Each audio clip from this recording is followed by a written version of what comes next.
Thank you very much. Good morning. Welcome to the second day of the Kentucky Board of Education meeting. Um, Please, Dr. Jones, call the roll. Holly Bloodworth, Here. Mike Borchers, Here. Justin Pate, Here. Julie Pyle, Here. Randy Poe, Here. Sharon Porter Robinson, Here. Lee Todd, Here. Steve Trimble, Here. Diane Woods, Here. Lou Young, Here. Lawrence McCroby, Here. Preston Graham, Here. Secretary Link, Here. President Aaron Thompson. Roll call is complete. You have a quorum. Fabulous. Thank you very much. This is such a devoted board. And now we go into one of our favorite items on any board agenda, it's sharing the good news. And I have to say, as we build this agenda, I am finding this to be a really serious kind of decision because there's lots of good news to share, not to divert us from the serious and important work, but to fortify us to take on that work. So let's start sharing some good news. Julie? Oh, I am happy to start this because I was able to be present at the celebration. So Boone County's Jenna Stewart receives a $25,000 Milken Family Foundation National Award, Educator Award. And Dr. Fletcher was there also and was able to be part of this, it was very cool. It was very emotional. It was a surprise celebration. So Jenna Stewart, a fifth grade mathematics teacher at Long Branch Elementary School in Boone County, was celebrated on December 11th as the latest Kentucky educator to receive the Milken Family Foundation National Educator Award. Stewart was presented with the award, which includes a $25,000 unrestricted cash prize and a surprise ceremony at her school that included students, faculty, and district and community leaders. The prestigious award, hailed as the Oscars of teaching, since we're in award season, was presented by Kentucky Commissioner of Education, Dr. Robbie Fletcher, First Lady of Kentucky, Brittany Bashir, and Milken Educators Award Senior Vice President Jane Foley. This school year, up to 45 recipients across the country will be honored and celebrated as part of the Milken's Family Foundation's journey to the 3,000th Milken Educator, which was named earlier this year. Created by Lowell Milken in 1987, the Milken Educator Awards publicly recognize excellence in teaching, not only to inspire educators, but also students and communities to celebrate, elevate, and activate the American K-12 teaching profession. Milken recipients do not apply to receive the award. Candidates are selected through a confidential process and are then reviewed by blue ribbon panels appointed by state departments of education. The Milken Educator Award is not a lifetime achievement honor. Recipients are sought out by early to mid-career for what they have achieved and for the promise of what they will accomplish given the resources and opportunities afforded by the award. Thank It was you a so much, it was a Julie. fantastic celebration. And that's such a interesting and fun presentation because the recipient is not aware No. they're about to Complete get an surprise. unrestricted award. Kind of unheard of in the life of many educators, right?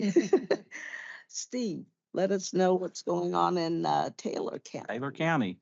Bus driver Sam Graham was honored with the 2024-2025 Kentucky Education Support Staff Professional Award on January the 17th.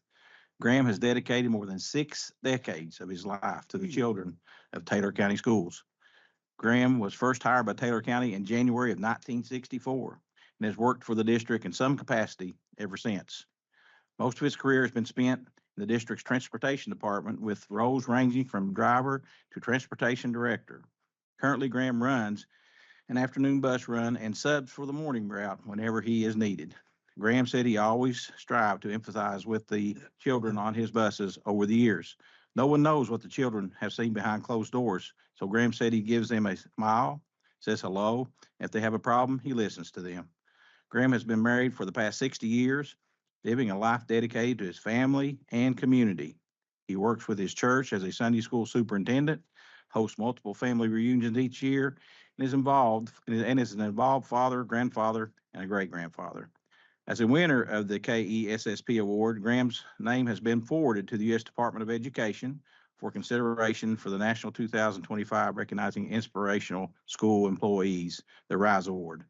The RISE Award, which recognizes classified school employees have displayed excellence in serving students, was passed by Congress in 2019 and is overseen by the U.S. Department of Education. So congratulations to Sam and good luck to him with the new RISE Award that he's trying to win. So good luck.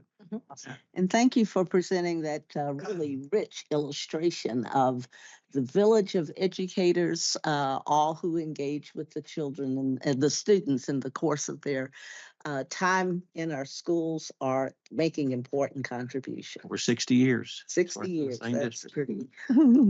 Proud of it. Mike, we've got some Kentucky students going to DC. Yes, ma'am. The Kentucky students selected for the 2025 U.S. Senate Youth Program.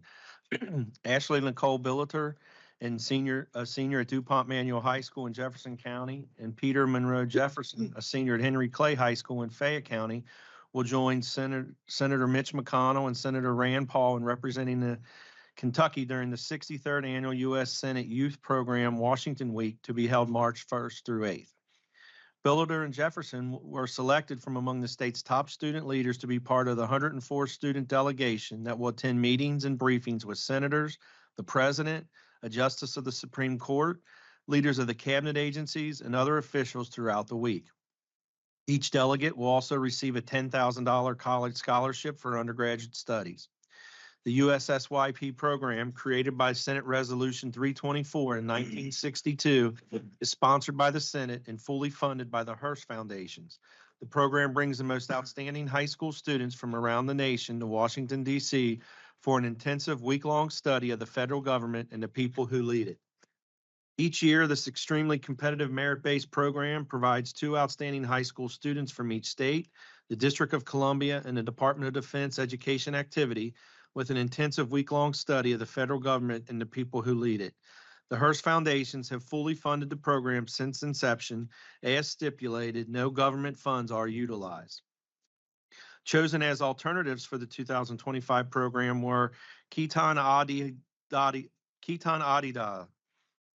from Lafayette High School and Luisa Fernanda Sanchez Alamaneres, who attended Boyle County High School. We'd like to congratulate all 4 of these students.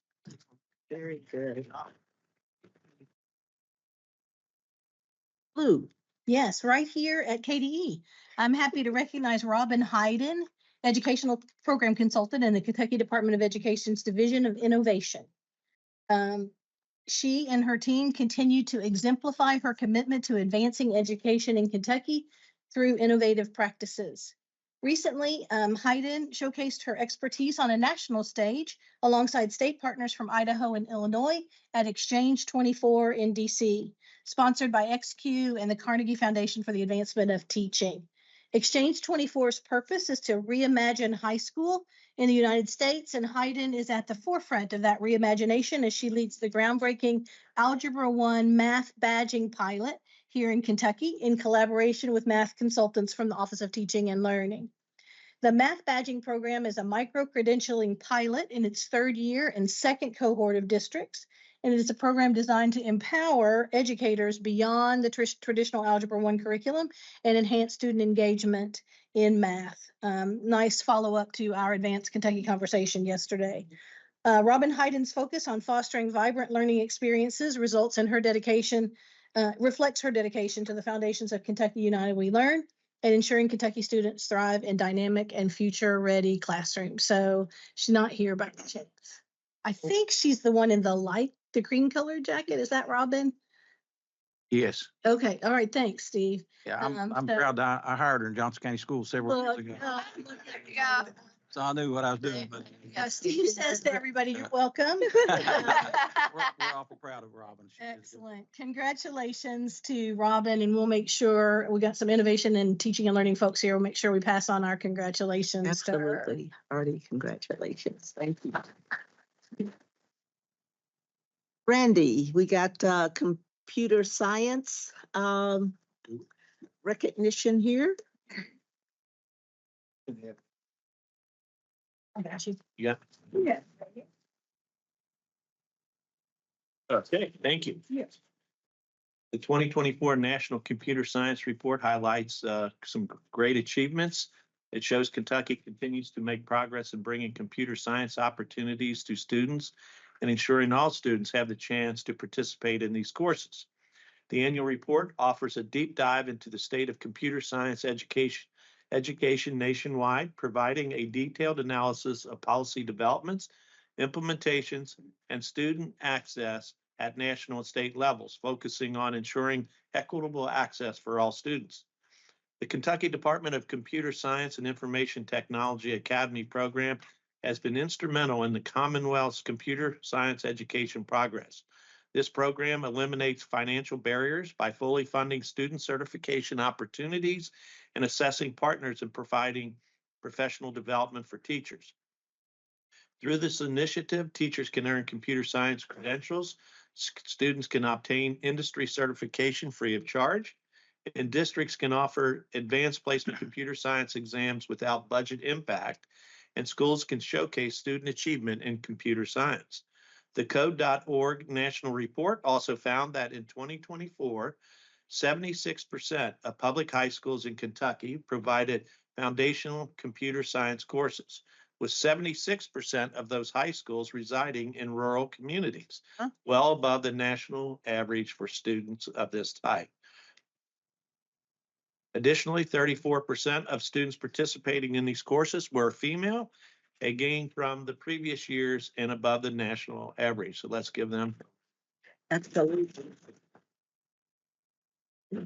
Tip of the spear, Marty Park on that computer science program is here with us this morning. So congratulations. Thank you so much.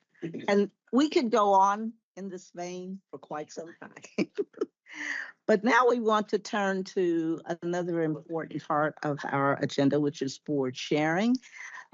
This is an agenda that is included on each regular meeting, and it is a time when board members may raise issues not included on the agenda for the purposes of clarification, referral to a committee, or scheduling for future board review and/or action, if such is the consensus of the board. So, do any board members have issues that they want to share at this time? The floor is open. Happy to recognize you. Well, I'm going to start. Do it.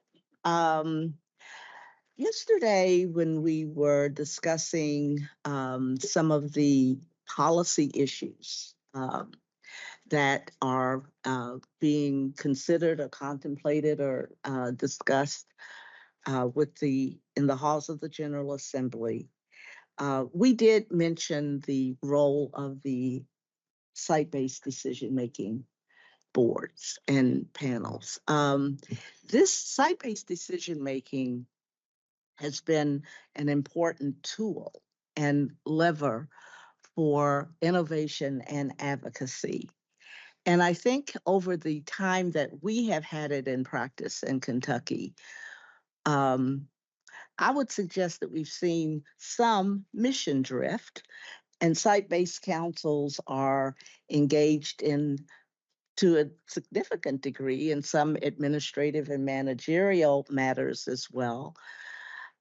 I wish to see restored the passion for advocacy, for the needs of students at the schools where they are. So I keep up with the newsletter. And sometimes I'm thinking, wow, we are asking lay citizens and teachers and others sometimes to get involved in issues that require them to try to get up to speed in certain areas, when what we really need is an informed voice of advocacy at every school. So if that's not to be the role of the site-based councils, I would love for us to spend some time thinking about how we further inspire that voice. Certainly, Kentucky United We Learn is a helpful, that's a foundation for it. And there's lots and lots and lots to say as these folks at the local level are building a new accountability system. for themselves, for us. Um, but how do we inspire more advocacy? I guess is my bottom line. So I'm going to put it out there. Commissioner, if you would consider this comment, board members, if you have anything to, if I'm way off base and need to stop worrying about that, tell me and I'll be happy to set it aside. No, I think that mission drift is probably a good explanation. I've seen us kind of on a wandering path since school-based decision-making immediately post-Kara in the early 90s. It's been tried in various levels of success in Chicago Public, and some statewide efforts like ours. I'm glad that Kentucky is staying the course, but a reset is always appropriate 35 years into an initiative. Personally, I would just, if there were a way, to use your words, that KBE could inspire councils, in addition to this, advocating for the needs of their local communities through local accountability and other efforts that we're promoting, this idea that they could embrace the fullness of the responsibility that they really have under statute, and working really closely with their school boards to fulfill those statutory responsibilities. Quite frankly, I think many councils don't realize how much power and influence they have in the process, and kind of reviving that notion would be a worthy pursuit, I think, as we move forward. School boards and councils, I think even 35 years in, haven't really quite figured out their relationship. And so some kind of perhaps study or team to kind of take a look at that and hear from school councils. I don't know how often we get feedback from actual council members about their satisfaction with their work, their perceptions of their work, and certainly do we have a sense of the efficacy of their work? So I think it's a timely question. I know I have my daughter-in-law is a member of site-based council, and she enjoys being on that, and she does feel like she has a voice in her school. And we know that, everybody has different, missions and mission statements, and not one size fits all. And I think that's what makes, site-based councils important. But I talked to her about it a lot, about school issues and things, and she enjoys being on the council. That's good. Yeah, I think there can be a lot of satisfaction. I feel like it's a teacher professionalization experience too. The leaders feel really empowered by the opportunity to serve. But then if it does become, spending how much time you're going to spend on paving the parking lot and painting the soffits in the cafeteria, then it can be kind of demoralizing if it doesn't feel like it's really effective work. So I don't want to see us give up on the process, though, even in light of, the conversations we had yesterday, because it does feel like Kentucky is at a place where we're pivoting really strongly toward local control and accountability. And I think the local school boards, and certainly at the granular level of schools, the councils have a lot to contribute in terms of the voices of their communities.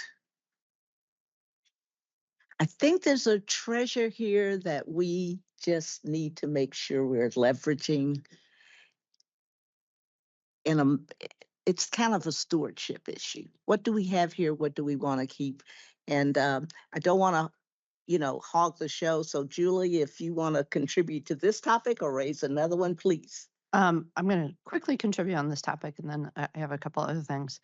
So one thing I found helpful that we had done in Boone County is they convened a council of councils. And so the council members from the different schools were able to communicate with each other, because as we all know, when you're connecting to people outside your realm or circle, you learn a lot. That's like going to professional development and things. So if there was a mechanism for council members to just brainstorm with sometimes you don't know what you don't know, what your roles are, what your possibilities even are of being a council member. So learning from each other, and some of those that have been very experienced on being on councils can really help new members to councils. So I think maybe some kind of mechanism for council members to learn from each other would be helpful. Thanks for that. Other issues, yes, Preston. Ag on my own county a little bit here. As many of y'all know, Woodford County recently got a new high school. And despite some winter weather, the transition into that new building has been pretty smooth so far. And additionally, one of the things they've also transitioned to is new cell phone policy, banning all use of cell phones within instructional time.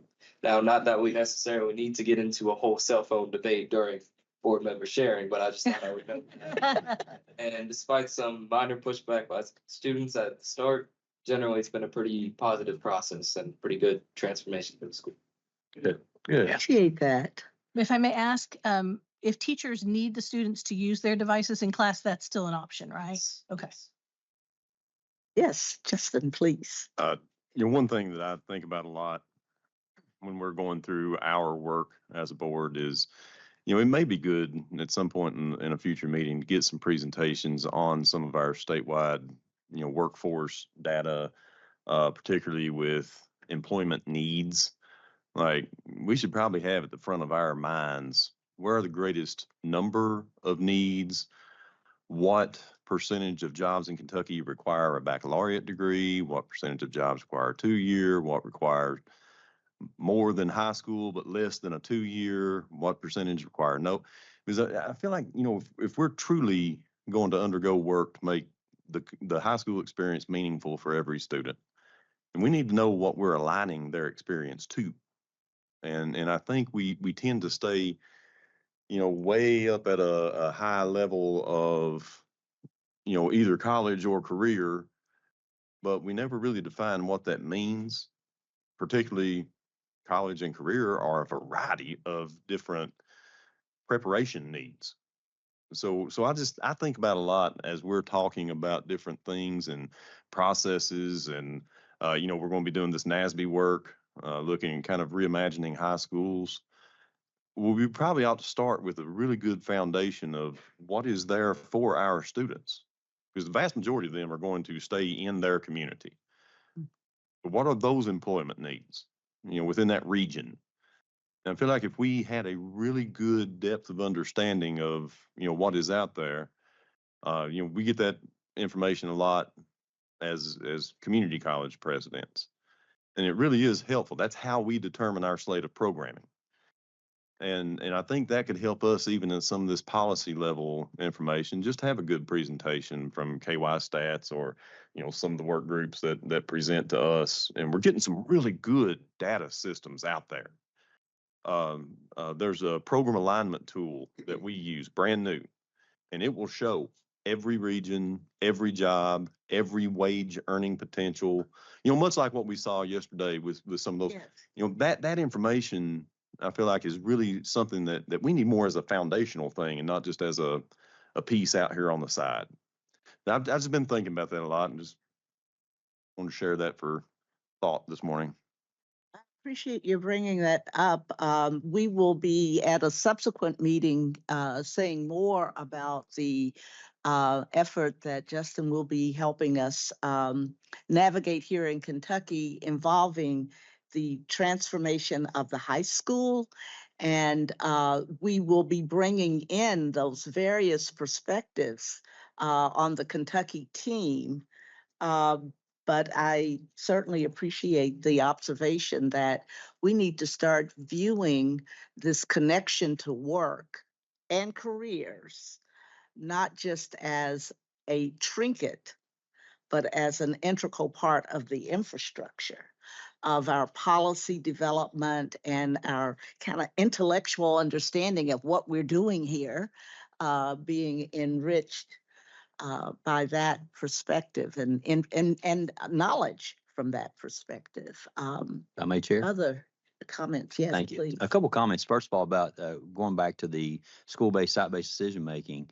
There's such power and voice in that group, and they have such authority established in KRS. I think it's 160.345, that there's so much decision making that they're allowed to. But there's so much voice, and so many of our site-based councils have also included students as a non-voting member, but to be a part of that voice. So again, there's a lot of opportunity there that can be tapped into.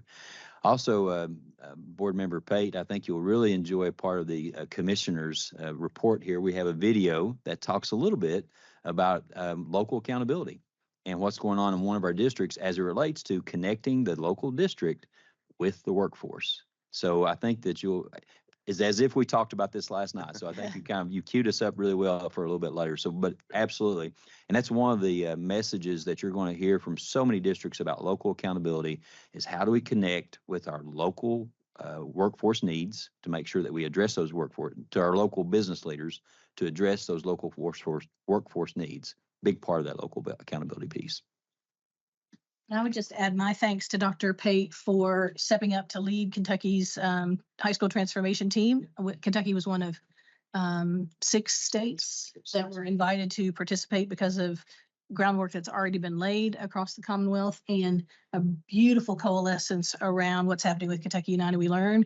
So Dr. Pate's already bringing workforce, higher ed, General Assembly, legislative representation, community representation, and of course, educators in P12. We can't, as we think about that pipeline, every juncture along that pipeline to a happy life and career, we can't underestimate how important the high school milestones are. And just that full experience in 2025 that prepares our learners for a pretty unknown and even ambiguous future, I think is critically important. So my engine is revved by the notion that we're going to take a really close microscopic look at what's happening in high schools. So we have yet another occasion and opportunity to get this connection enriched, reinforced, forged where it needs to be forged, and help our students assure ourselves that our students are having an ever more significant experience as they prepare for life. One of the things that, so here's the deal. I keep hearing about the gig economy and these gig workers. I have some of them in my family. Scares me to death. You know? So as we're thinking about career, what does that mean anymore? Because we've got to prepare for the students that are here right now, the workforce, the members of the workforce who are here right now, and create something that will serve us as we travel into the future. But I'm just wondering about the degree to which some of our paradigms of thinking really help prevent us from kind of stepping into the reality of today. Because when I think about career, I'm pretty linear in the way I think about that. Well, and that's where I think, that deep Workers dive are into the not. data. Yeah. That's where we need solid information on what are the jobs right now and what are the job projections moving into the 5-year future, and start, particularly this work, start from there, because when you first talked to me about this, Sharon, the thing I left thinking about was this is a chance to increase student engagement through aligning their experience with something they can understand because they've seen it in their community. Yeah. We talk about these kind of ethereal things of college or career. And then we present high school students with curriculum that, by and large, has been around for a while. I mean, you look at the subject areas. I mean, they've been around for a while. I'm not saying they're wrong, but we're asking them to connect with these things in these kind of broad-based formats when they don't even really know why am I learning this? And if we can, the relevancy, it's that relevancy and alignment piece. If we can align what we do and provide a relevant experience for them that leads towards something they can understand, they'll be engaged in that. I learned this lesson, but I learned this lesson when I went from being a high school English teacher to an ATC principal. And those same kids that I had utter trouble with trying to get them to understand the value of documenting and citing sources and loving poetry and the British novel were absolutely rather have a tooth pulled than miss a day over in their welding or machine tool class, because they absolutely connected that with what they were going to do. Yep. So when I think about reimagining that experience and making high school meaningful for every child, it's we've got to step back and help ourselves help them by truly understanding where is the relevancy. So that to me is the big chance we've got. I really, this is a very, very important topic that we will not stray from. I'm going to ask Randy to take the mic, and then Secretary Link, we're coming right to you because we are in your, yeah, we're in, and, This and, music to me.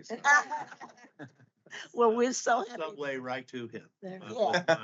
Because I think this topic, and I'm glad you brought this topic up, and I was going to be quiet with everything, but now I can't with this part. That, the integration of learning, and I got to give the secretary here a clap, and actually Governor Bashir that started this, and the fact that having $10 million to $100 million each year with these innovative projects and innovative high schools that we're creating.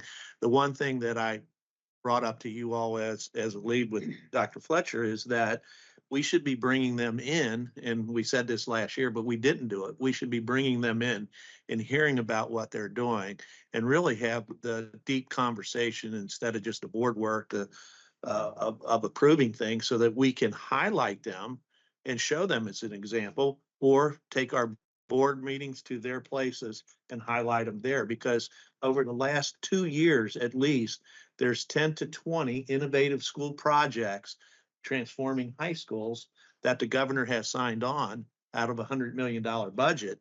And we should be seeing those, but we haven't talked about those. So I'll put that part in there. So it is on, the onus is on us that we come and we do our board meetings and leave, and we don't have the rich conversations like we're having right now.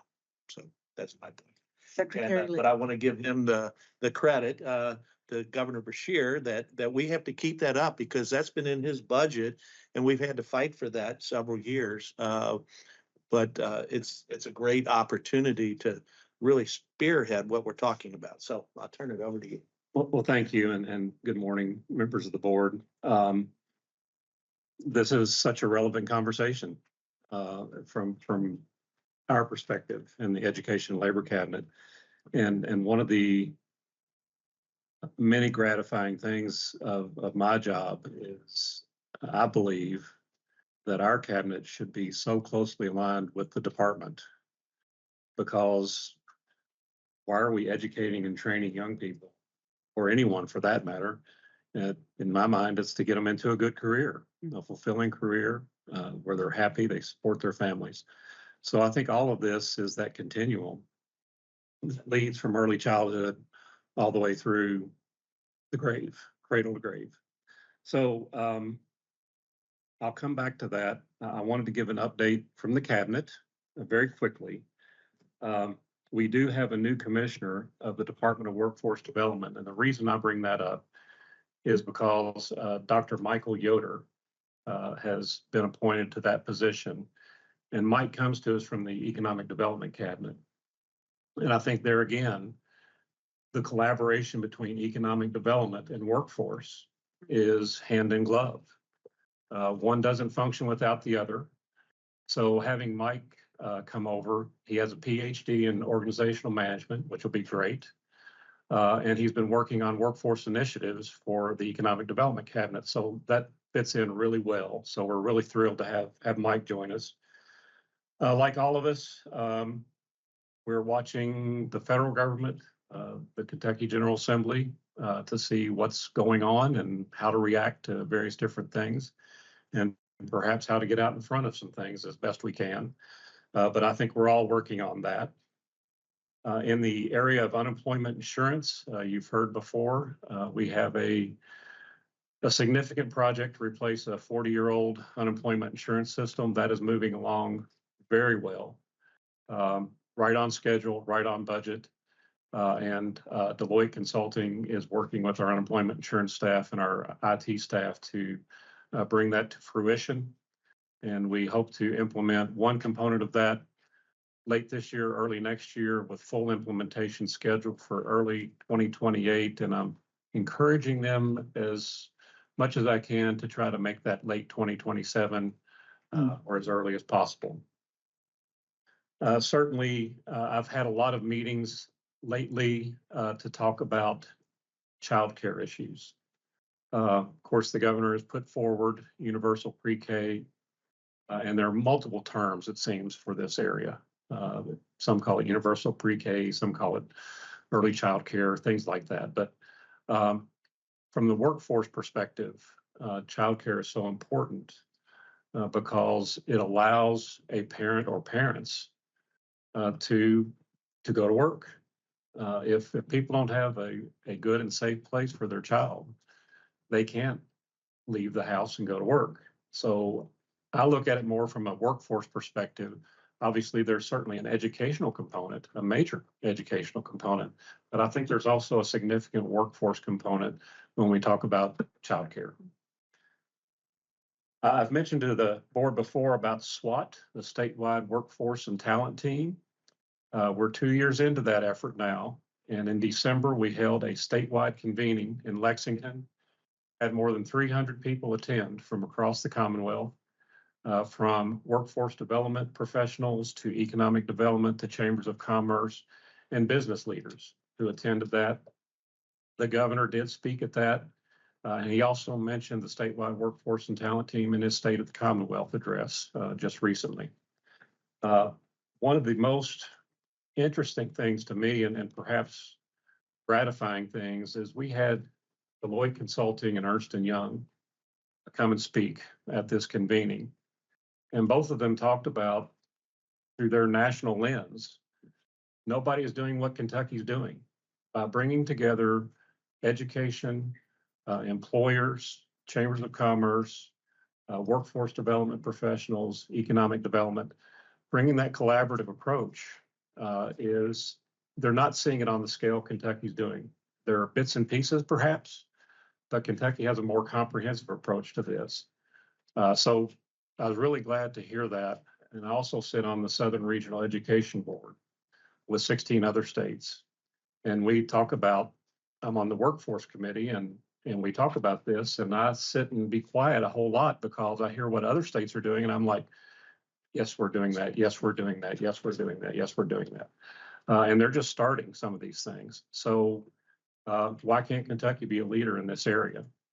And one of the interesting comments or part of her presentation was a lady from Ernst & Young talking about the generational changes that you see over time, from the boomers to millennials to Gen X and so on and so forth. Preston. So that things change and we have to change with them. What I did in school and in college at 62 years old now are not what 17 and 18-year-olds are facing now. A lot has changed. So we have to be nimble and flexible to change with them. And it was a really compelling presentation that she gave. The governor recently formed a Kentucky Employer Second Chance Council. This is geared toward helping those that are justice involved, and many of those are substance abuse involved, to help them while they're incarcerated, to obtain training while in the institution or in the jail, so that when they're released, they have developed or at least started developing work skills that they can employ once they leave the institution. And we're also working with employers in those regions to get on board and take the chance, take the risk to hire some of these individuals because we believe, I think we'd all agree, that a good career will keep perhaps people from straying onto the wrong path. We've also engaged several of our labor unions and other technical trainers that will do in prison, in jail training for people. And they see the benefit of helping train that population so that they can come out and get good, fulfilling jobs. Our Adult Edge department, our Office of Adult Education, has been working for several months now on a new initiative called My Story Reimagined. And there again. Saw one yesterday. Yes. We just launched a new ad campaign. I saw it during the NFL playoffs, and I was so happy to see that. So that's something that's really gotten a lot of legs. And adult ed is more than just GED. It covers a lot of different adult education aspects. So we're really pleased with that. And they also play a key role in the Second Chance Initiative as well. I'll conclude my update with everybody counts that I've mentioned to this body before. We're currently in 5 counties. We have limited resources. The General Assembly did not fund us in the last biennium, but we'll look forward to the 2026 biennium. But we're currently in 5 counties and 27 schools. We're getting ready to start in Oldham County and Jessamine County. Currently, we're serving over 4,000 students. And our director of that, Mr. Chris Sanders, is remarkable. I think Chris is going to be participating on that transformation. Oh, that's right. Thank you. Yeah.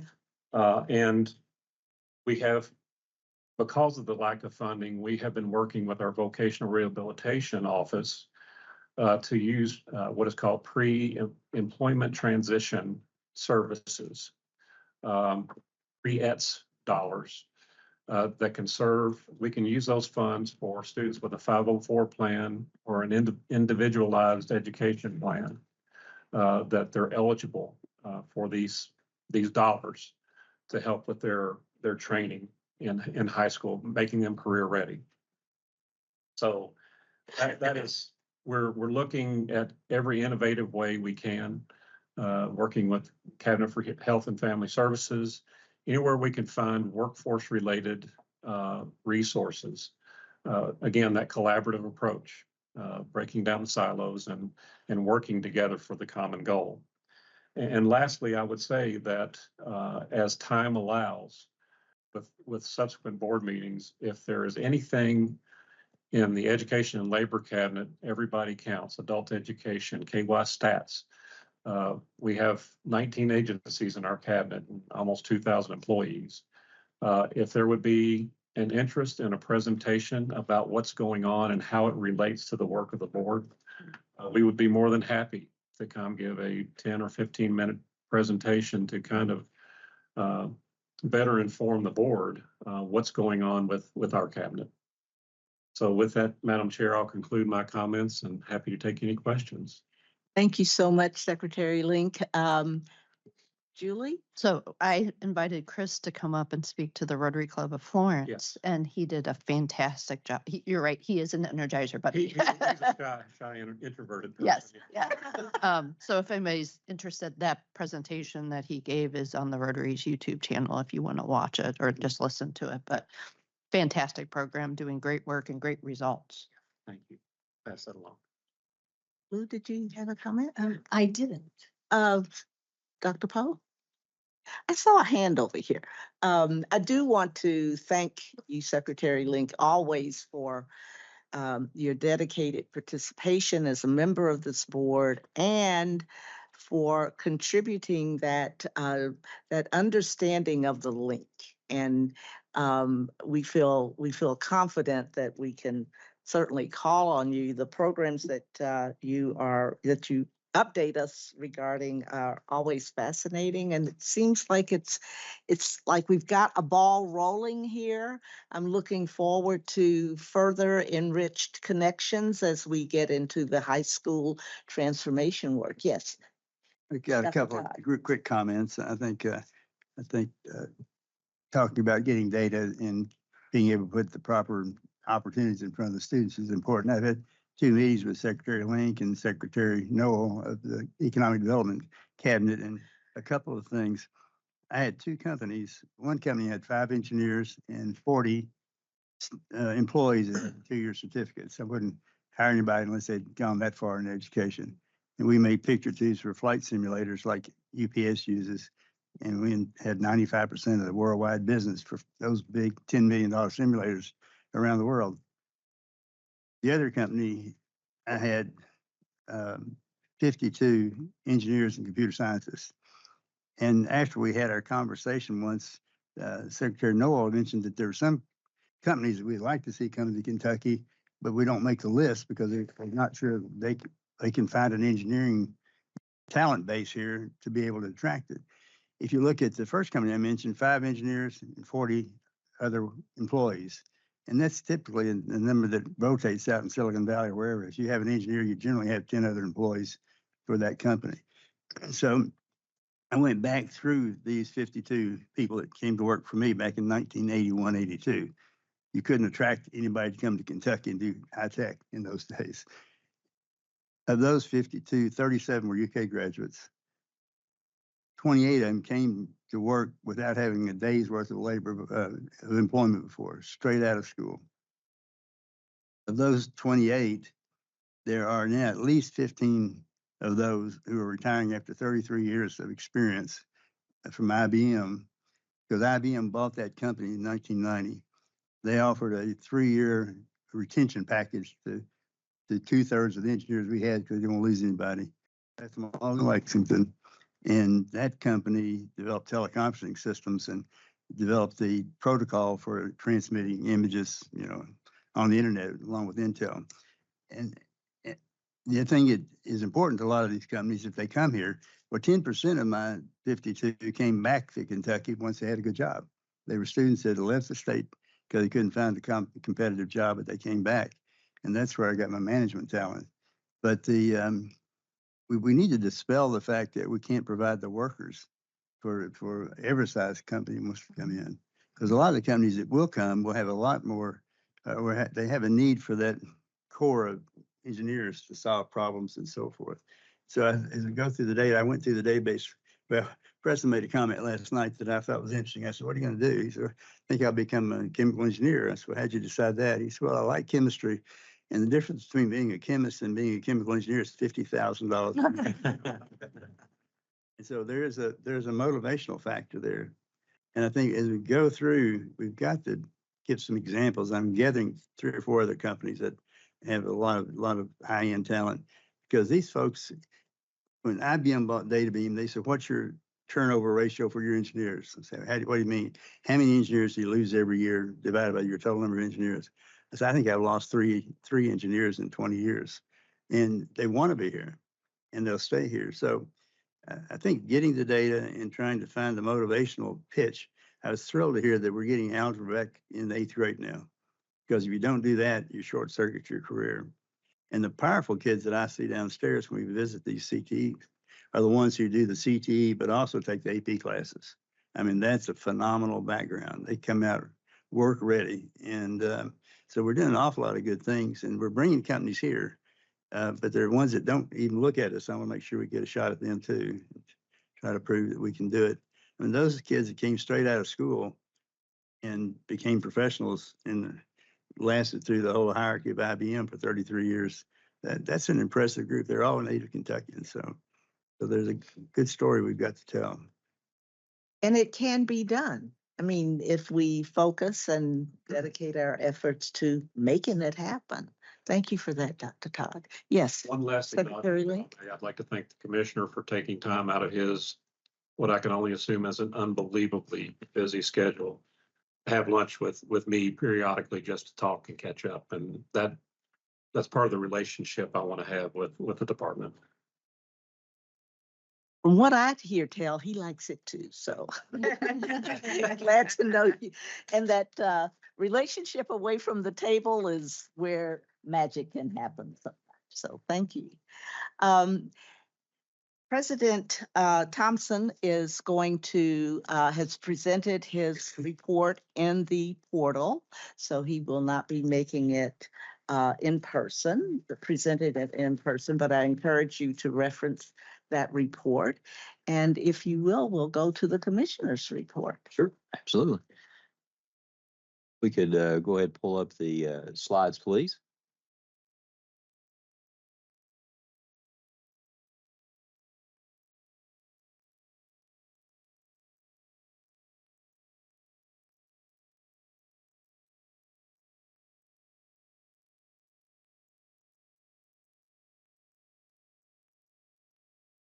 As we're doing that, our very first slide deals with our town halls. So I'll start there.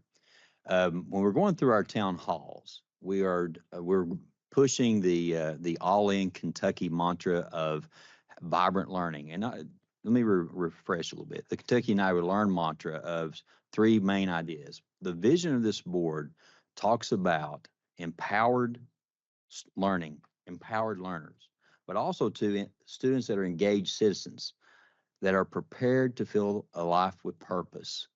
And a part of each of these town halls, we go back to that Kentucky and I Would Learn big ideas that we've discussed, the 3 big ideas of vibrant learning. Also with, not only with vibrant learning, we also discussed those ideas of accountability, innovation and accountability, but also collaboration. All the discussion that we've had here is centered around those 3 ideas, in my opinion. What exactly makes learning relevant to the student?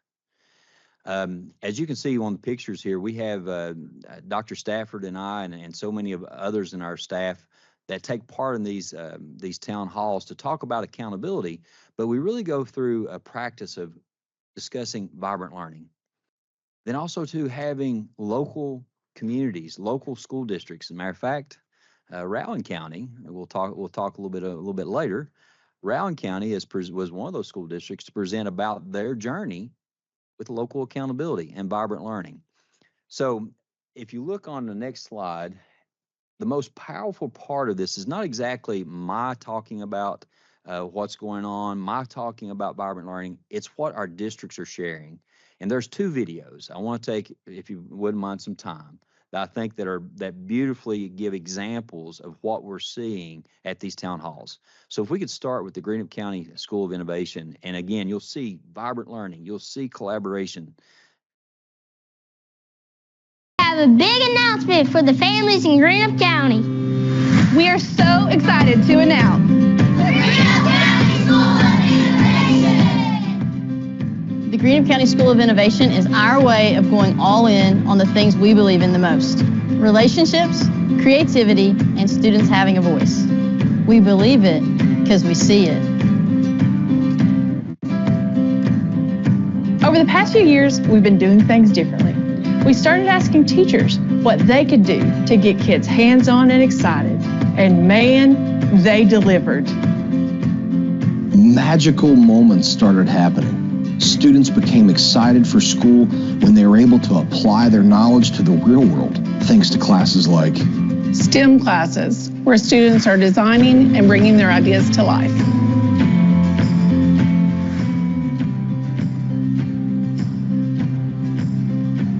A small business class where students learn to make everything from t-shirts to coffee mugs. Think Shauna Logan and Blue Halo. These kids are on their way.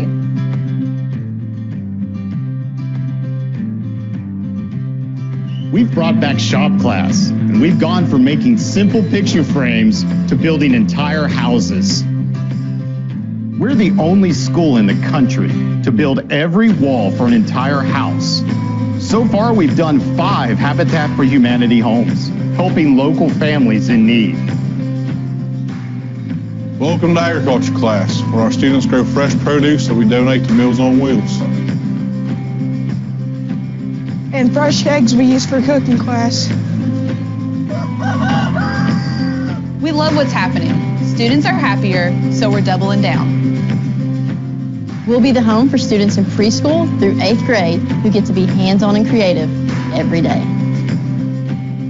With little kids on one wing of the school and bigger kids on another, we are so excited to create an environment where students get to be a part of a family where everyone knows each other by name, with these awesome opportunities available to kids at a younger age.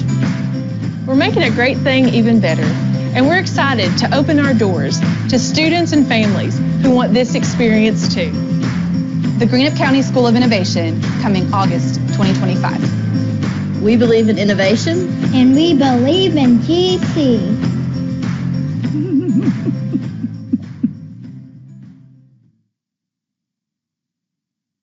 That's one video. Again, this is just one story of hundreds that's going on across our Commonwealth. There's so many innovations in our Northern Kentucky, Eastern, Western, that students are getting these opportunities. And of course, our goal with our local accountability systems, with our collaborations, is how do we make sure this expands to every single student in the Commonwealth, that they have these type of vibrant learning. So reimagining an accountability system that promotes that as opposed to just a paper pencil test. That's our goal. And there's so many experiences across our Commonwealth where things like this is happening. And Greenup County is starting this as a pilot, and then they're talking about how they expand that to every single student to make sure that every single student has that experience. You can say the same in Northern Kentucky with our Ignite. Thank you, with our Ignite. You could say that with a lot of other areas that are doing things like this. But also, too, let's talk a little bit about workforce for just a second and some connections there. So we could have Shelby County's video, please. Both Greenup and Shelby are local laboratories. Yes, they are. Preparing students for adult life in an ever-evolving economy is driving districts across Kentucky to rethink the skills that students should gain in their school years. The resulting graduate profiles often involve districts seeking increased input from educators, community members, employers, and students themselves. Mike Hesketh, owner of an industrial powder coating company in Shelby County, said local employers began realizing that important skills were missing in the local workforce starting about a decade ago. Consultant come to our CEO group and say, if supply chain was the biggest problem of your business, you couldn't get raw material, as CEO, would you get involved in that? And to a person, we all said, sure. And they said, well, what's the biggest problem that your business faces? And the answer was workforce. And so his question was, so how involved are you? And the answer for all of us at the time was not really at all. Hesketh said this was a natural partnership since as a business leader, he had already been invited to work on the portrait of a learner and strategic planning for the schools. We can. We've started project-based learning this year. We had about 10 classrooms across the community that partnered with a bank, German American bank, and they did their project was teaching the kids how to budget for meals. And they took them to the grocery store. They had to plan a meal. They went to the store. They had to buy the stuff. They went through all that. Then they kind of expanded it to more of a personal finance lesson of what it takes to live like that. And the kids had to do a project with that, come into the bank with parents and everybody and make a presentation. And then the bank took them on a tour and explained how the bank works, showed them the vault, all that kind of stuff. And so it was a chance to get kids excited about school. And that's really where we've landed, is we're trying to get kids to be more motivated by having a good positive experience in school, because we're seeing where we've implemented the Portrait of a Learner in other communities like Bullitt County and others. Grades go up, attendance goes up, behavior issues go down. Kids are going to school not bored or not just trying to get out. They're going interested and excited to be there. These collaborative efforts are not just improving student outcomes, but also strengthening community ties. Shelby County is setting a precedent for how education and industry can work together to build a more prepared and engaged future workforce. Building a strong workforce starts in the classroom. But again, while Dr. Stafford and I are talking about an accountability system, we can talk about pieces and parts, and we can talk about how how a district may look at the federal accountability piece with math and reading. And then we can also talk about, profiles of a learner. We can talk about those competencies that districts are building, but when you see districts actually give these type of examples, it's inspiring. So we may be giving some information, but the true stars of the shows are those local districts. And we've had Shelby County to present. We've had Woodford County. And one of my favorite things, and we'll talk about Woodford County for just a second. You're welcome. If you take out all the slides of students and their pictures and things of that nature, my next favorite slide was the one that Woodford County gave. And on the screen, they gave all the logos of all the districts that they were working with, collaborating on to build their local accountability model. Clark County, Johnson County. Woodford was also working with Shelby County, Logan County, Rowan County. And there were so many districts they were working together. Do they have to have the same local accountability model? They shouldn't have the same local accountability model. But they were sharing ideas and sharing how they're working with their local workforce. They were sharing how some of the opportunities their students were getting and then growing together. So again, these town halls have been great for me. I've had the opportunity to talk to students. I've had the opportunity to talk to parents. I've had the opportunity to talk to business leaders. But more importantly, we've been able to put our schools on display. and to show that important connection that's going on throughout the Commonwealth. And we want to expand that. So that's what we're doing with as far as looking at the vision, looking at our accountability model, and Dr. Stafford will talk a little bit more about that a little bit later. So if we have our next slide, please. Also, too, we're thankful for our Office of Finance and Operations. Che, as you can see, the sage of the stage there, Che is doing some Seek Roadshow work, and also with Matt Ross and others within OFO. They're presenting the particular pieces of the Seek formula to help districts better understand how maybe one area, if there's a change here, how does that impact your formula, your allocations, things of that nature. We've actually had legislators to attend some of these. So, and we've actually offered that if the legislature would like for us to do a Seek Roadshow just for legislators, we're happy to do that also. So we would like to sit down. We'll talk more about that with leadership, but maybe in the interim to have just a Seek Roadshow where they could come in, we could go through every part of that formula. As a matter of fact, we had a former employee here, and I'll call him out, Chuck Truesdale, who was worked some with our finance, said this was one of the best learning opportunities that he had, and he learned more in that one PD than any other time he's worked, and that says a lot. And this is a gentleman that's very well versed in our Seek formula. So again, that being said, I'm so thankful that we're going out, and when I say going out, we're using our co-ops. I know I've bragged on co-ops several times. I want to say it again. Our cooperatives have been such great partners in making these town halls happen, but also these Seek Roadshows happen, and making sure that we're getting out and connecting with our people too. So that's another outreach that we've been working on. And if we'll have the next slide, please. Also want to take the opportunity to highlight from our state schools and our technology centers. The Kentucky School for the Blind, for example, was selected to represent Kentucky in creating an ornament for the National Christmas Tree. So again, as superintendent, this is a proud moment for me. And students at both KSB and the Kentucky School for the Deaf did an amazing job on their holiday showcase events. Next slide, please. Also want to say congratulations to Kentucky School for the Deaf senior Allison Tucker, who passed her ecology conversation and management certification in career and technical education. So congratulations to Ms. Tucker. And also congratulations also to 3 of our students from the Harrison County Area Technology Center who have been accepted to the prestigious Federation for Advancing Manufacturing Education Advanced Technician Program and the Health Science Pre-Nursing. As you can see here on the screen, at Butler County Area Technology Center has achieved a 100% pass rate of the State Registered Nursing Assistant Industry Certification Exam. These are examples of students gaining in-demand skills, certification, and real-world experience to their past to successful futures.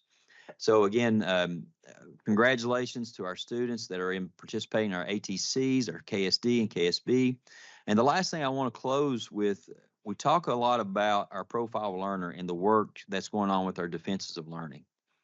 We are hearing so many great stories. And I know I shared one yesterday about a young man with a drone. There's also the student we talked about that is in 3rd grade, has published 2 books to Amazon already. These are vibrant learning experiences, just some examples of that. As a matter of fact, we've heard several districts when they're doing the defenses of learning and bringing in local business leaders, our students are walking out with job offers. From a defense of learning, it's going on. Talk about relevant. Talk about something that's important. When you have a local person that may have a business that said, you know what, I want you to be working for us during the summers. And if you do really well, we want to keep you on board. That's relevant. That's what we need to be doing more and more of throughout the Commonwealth. So thankful that we have several districts that are doing that already. And we look forward to the rest of the town halls. We've done seven so far. We got 2 more to go. We have 2 more town halls to be completed and looking forward to that work. So that being said, Chair Robinson, I'll turn it back over to you. Thank you so much, Commissioner. I have to say, I believe the Seek seminars, the town halls, I think they inspire you because I see you getting more energetic and I'm thinking, Lord have mercy, they are really putting the in some energy and into all of this, but the feedback is so very rich. Dr. Poe? I just want to thank you, for listening to my comment earlier and having staff run and change your presentation real quick. I did very quickly. Did an excellent job getting that there for you. So thank you, because that's exactly what I was talking about earlier. I think we need to bring more of that. So I look forward to your reports continuing in that format. Because what I saw in that, it's about the students and not about what the commissioner is doing. So that's what I want to see. So I thank you for that. You're very welcome. And I have to say, there's times when you see people, they give their presentation and there's tears in their eyes because their students are highlighted. And it's hard not to walk out being fired up. Because that School of Innovation that we were talking about at Greenup County, I visited there last year when they were transitioning and, told that story. And that's one of those schools that I was talking about that's being created out there. And that is the transformation for us that our board chair was talking about earlier. We're taking care of the needs of our children today, and we're also looking towards the future and taking care of those needs. And as Dr. Todd said before, we have the talent. We've just not been telling our story good. And I think that's the way of telling that story. And when we want to talk about it, as you talk about local accountability, because I think that's, a lot of people hear that word local accountability and they really don't know what that means. And to be honest, I still, how do we transform that into the assessment? We hear that. And as we see those, we can envision how we can do that. Without seeing that, it's hard to envision what truly local accountability means. It's not a free for all. It's what do you do? And Greenup County is a perfect example of transitioning their ATC work in and around the community. They're changing it to a marketplace type of innovation as opposed to the jobs of the past, the curriculum that's been there. And because it's not easy for these schools, because when you do transition to a school, you are changing the curriculum, and it's not separate colors in the crayon box. They're all mixed together, and it's messy. But in order to change, we've got to get a new accountability system that allows them to change. So. Exactly. I have to add one more thing before, if you don't mind. We talked about Superintendent Moracy gave a presentation here as part of the Cool Council. And she just, her words, and I'm going to get the number incorrect, so let's give me some leeway there. But she said in 2009, Greenup County High School was labeled as a persistently low achieving school. At that time, they had about, and again, forgive me for the number, it's somewhere around like 64, was it 63, 64% of their student population was below the poverty level. That's what they were seeing in their district. 10 years later, they're a school of distinction. They met all their test scores. Their poverty level, 63 to 64%. So what did we really do by becoming a school that has met all the test scores?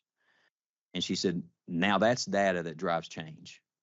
What are we doing as a school to change that poverty level, to change that percentage of our people in the workforce? That's real change. That's how we make a difference. That's a whole nother level of accountability. Yeah, getting to what we really want to fix. Diane? I just would like to say, as one that's attended the roadshow, the Central Kentucky co-ops, it was just wonderful being there we had the professionals there, we had the communities there that wanted to hear what was happening and how they could be a part of it. And I think, as we as a board, in my opinion, we need to make some, when we have time, to get out there and see what's going on. And, sitting there in the audience, I wasn't there to present or do anything, but I just wanted to hear for myself, and especially to hear from the communities, what they were saying. And they're all excited about what's happening with education, because I think for too long, we have existed as silos. I remember seeing something when I was high school principal, that the high school was just a group of individuals that were joined together by a parking lot. And that whole shift to the collaboration and the big C, like Secretary Link said, that's the big thing that we need to be focusing on. How do we collaborate? Everyone has something to bring to the table. So how do we acknowledge that? And the road shows have been perfect with that. And I even called when I found out about the SEEK, because it's been a while since I've been out of education, to see if I could come and attend one of the sessions, and was granted very graciously, yeah, come and listen and, be a part of that. So just sitting here in the boardroom and listening and talking and not going out and putting some wings to what we're saying we're going to do.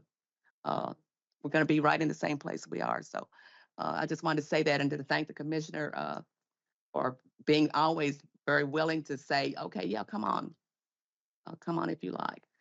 Well, board members, I do want to leverage from that last comment, Ms. Woods, to encourage, when we get the update from the commissioner, there's always a kind of calendar of events, but consider yourself invited to anything that that goes on in the department that would help you be better informed, and it helped to just increase the foundation of confidence that you bring to the table.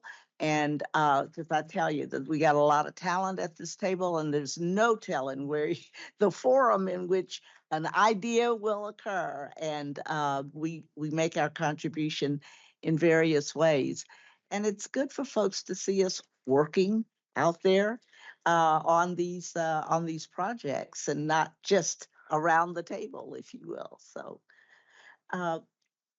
Ms. Glover, did you? Okay, all right. I will say one more thing. I've been to so many events, whether it be with KBE or with KDE, and I can look around the room and I can see how everybody in this room has been involved in events and being part of that, whether it be with KDE or without. But you're always invited to be a part of KDE, whether it be school visits or whether it's been other areas. For example, Dr. Pates invited me. I've been able to have to decline, but he's going to be with some legislators, talking to legislators about what's going on. So again, thank every single person around the room for what you've been, but know that anytime we have an event, you're always invited. As a matter of fact, we do have one other event coming up that if you want to be a part, and Stacy has so graciously picked up this poster for us. And I've talked a lot. I'm sorry, Board Chair, please apologize. I'll forgive you. One of the things that we're sending out also to legislators, we're having a luncheon at the Capitol and inviting all legislators to be a part of that. And we're taking KDE over. And this is something that Dr. Kenny started, Robin started, I think, last year. And I thought we've talked about it several times about how this was such a great event. So this is something we want to continue to try to build these bridges.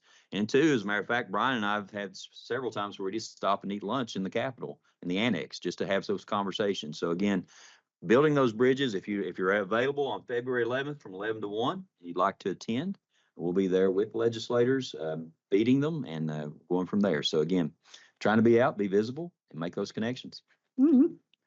Well, we certainly thank you. Yes. I know we probably need to move on, but I would like to commend the commissioner for what he's done in the last year, his transparency, his collaboration with all, with legislators, with parents, with everybody. And he has done such an outstanding job. I think it's brought a positivity too, not only to Kentucky Department of Education, but to also this board. So I really appreciate what you've been doing. Well, I can't take all credit. My team that's sitting back there, sitting in the rooms, they are very transparent. They are, if there's a district that calls, matter of fact, I had several districts talking about how willing to be flexible, even in the audit process that we're going through.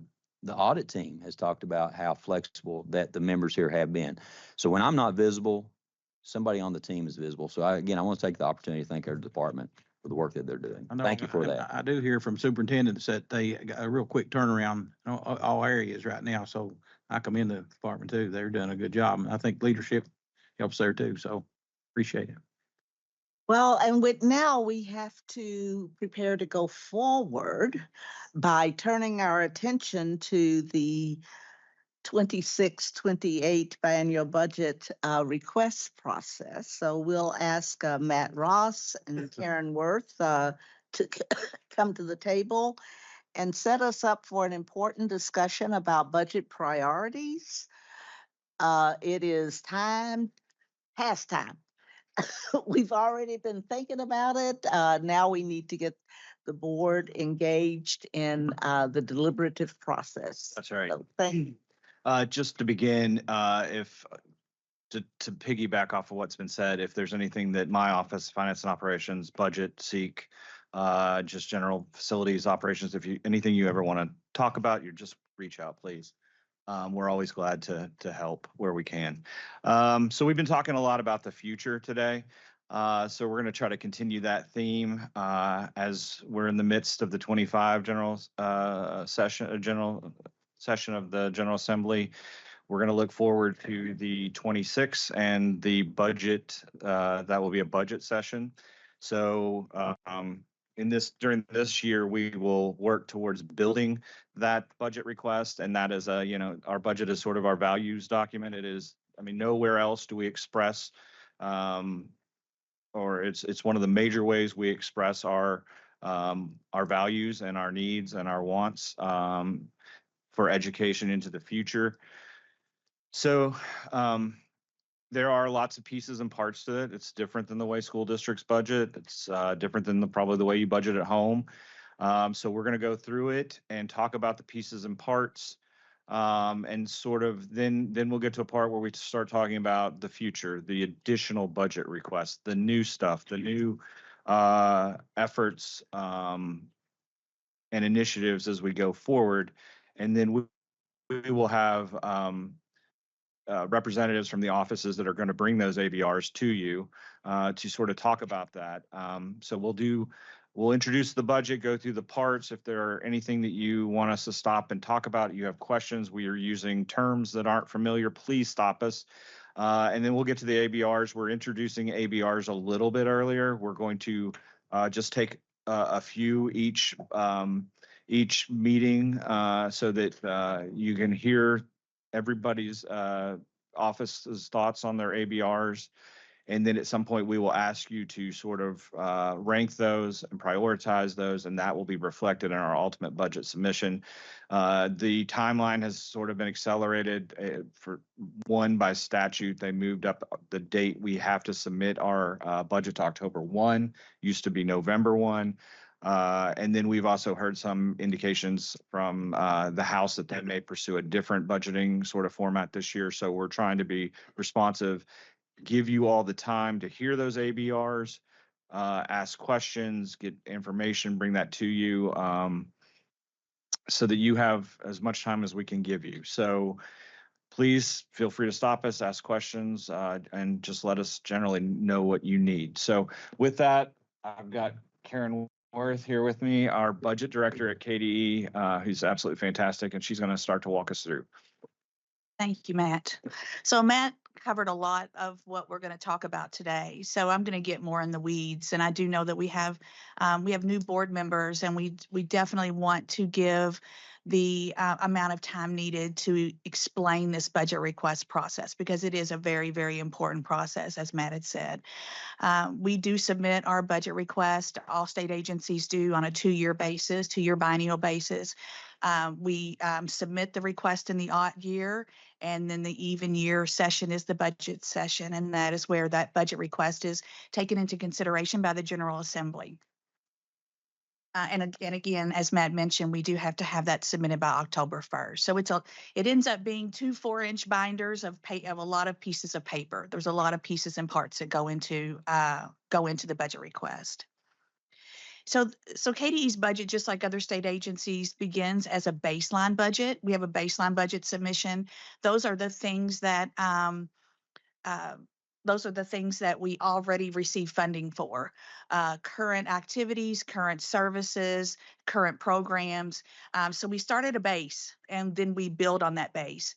So you're going to hear us talk a lot more about the additional budget request than we're going to spend time on the base, because that is the piece that you all have the most feedback in, is asking for the additional monies. Now, with that being said, and as Matt has said, we are going to have offices with us. We did this in 2023, and it seemed to be very, very helpful to the board members. Plus, it gives our offices an opportunity to speak on their ABRs, to speak on the things that they want to expand on or new initiatives they want to promote. So that is the course for today. We are going to also talk about the 6-year capital plan. We'll get that out of the way first, and then we'll move into some of the additional budget request. In March, for your next meeting, we're going to give a really brief overview of what your baseline is how much we currently get in KDE's budget. And then we'll talk a little bit about what defined calculations are. And then again, continue your ABR discussion. That will follow suit in June. And that's when, as Matt mentioned, we'll start asking you to start prioritizing those ABRs. I know that this board has a very clear vision and mission. And I know that you're going to see some additional budget requests that you've seen before. So we will ask you to do that very, very laborious task of trying to prioritize a lot of things that are very, very good. And then in August, we'll get your final approval on the submission, since it has to be in by October 1st. We'll go ahead and get the 6-year capital plan discussion started. So as you all know, KDE has 3 state-operated campuses. We have the Kentucky School for the Blind in Louisville, Kentucky School for the Deaf in Danville, and then we have the FFA Leadership Training Center that's in Hardensburg, that's under our Office of Career and Technical Education. So the 6-year capital improvement plan is submitted with the biennial budget request. We do ask, it's done in 2-year segments. But just the first 2 years is included in the budget request, but we do plan out, and that's for phases. A lot of times when you're doing major facility upgrades, you can't just get them done in one biennium. So it gives you the opportunity to build in phases. I will have to say that we've been very, very lucky and very, very, I consider blessed for the monies that we have received from the General Assembly the last several biennium. We have moved from Band-Aid to repair to renovation, and now we're actually moving into preventive maintenance on all the projects that we've done at KSP, KSD, and FFA. So next slide, please. So here, it's kind of small on the screen, but I hope you have it in your portal, is the list of the projects that we would like to put forward for the next 6-year plan. As you can see, it is broken out in those 2-year segments. Most of the plan is for the first 2 years of the biennium, but you do see some that come in the second and the third set of years. That is because we may have already current funding that we're addressing those particular projects. Or in the event of the HVAC pool, we are currently expending $33 million we received from state fiscal recovery funds, and that's going to replace all of our HVAC units on all of our campuses. So we thought, well, let's put some money in our third piece of the 6-year plan. And then that way we can start servicing those, doing preventive maintenance on those units that we've been replacing the last couple of years. So I'll just talk really briefly. I know we have so much to cover today, but we typically follow a pool type request. We've asked for roof pools in the past, HVAC pools in the past, and we've had great success with that. The pools give us those opportunities to be flexible because, you get 0-degree temperature, then all of a sudden something else becomes a priority. So that gives us the opportunity, instead of having a project that's specifically named renovate the Matt Ross building, right? It's a pool, so we can move it all around and we can address what needs to be done. So we've asked for pools again this time. We've asked for, of course, our maintenance pool. We've asked for an electrical upgrades pool, a lighting pool. We've asked to extend our safety and security pool because that's always a concern on our campuses. And so we've gone that route. You'll see on the charts a little bit more detail. We are also asking for one project for FFA. They are currently building a $6 million classroom and activity center at FFA. We did the groundbreaking back in July, and it's so exciting. So I'm hoping that maybe someday we could do a meeting at the FFA Leadership Training Center because it's a wonderful facility. We are asking for a project for their swimming pool. Their swimming pool was built in 1950, and we've had a recent evaluation done, and it needs some major repairs. So not only is that one of the recreational pieces for our campers, but it's also used for safety instruction. So we're putting forth a swimming pool project this year for FFA.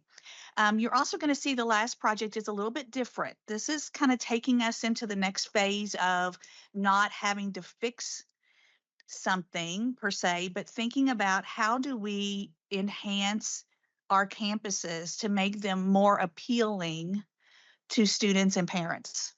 So we've come up with this State Schools Campus Education Enhancements Project. We have some really, really good ideas. At KSB, we would love to replicate a city block within their campus where the students could, instead of going out on Frankfurt Avenue, they could work right in the middle of their campuses, going to different storefronts and experiencing society right there in the safety of their campus. So a little bit different project, and we're really excited and hoping that we get funded on that. So I'll stop there before we move on to ABRs. If there's any questions about our 6-year plan, we do have to submit this in the capital plan process or system by April 15th. So that's why we accelerated, and it's our first piece of the request. It goes into the system on April 15th, but then we do have an opportunity through the summer to make revisions. So a lot of times we see it's going to be a $7 million project. By the time we get around to it, it's $7.5 million. So it does give us the opportunity to do more work on getting a good estimate. So I'll just stop for questions if anyone has anything, or Matt, if you have anything. This is the painting the soffits part of the budget. Yes. Just a quick question about the 3 biennia in the 6-year requirement. If I looked back last year, would these 26, 28 items have all been foreshadowed, and we're not locked in on any of the biennia and a 6-year plan? No, we look at the needs at every 2 years. Okay. So sometimes when we do have phased projects, like we have some buildings that we just have to do in phases, you'll see that. But we have a team. There's about 5 or 6 of us, and we meet every Friday morning at 7:45, and it's our capital project team, and we talk through what we've got going on, what's happening, what emergency may have come up. So we stay pretty on top of all of our projects, but it is ever evolving. Yep. Okay. Thank you. You're welcome.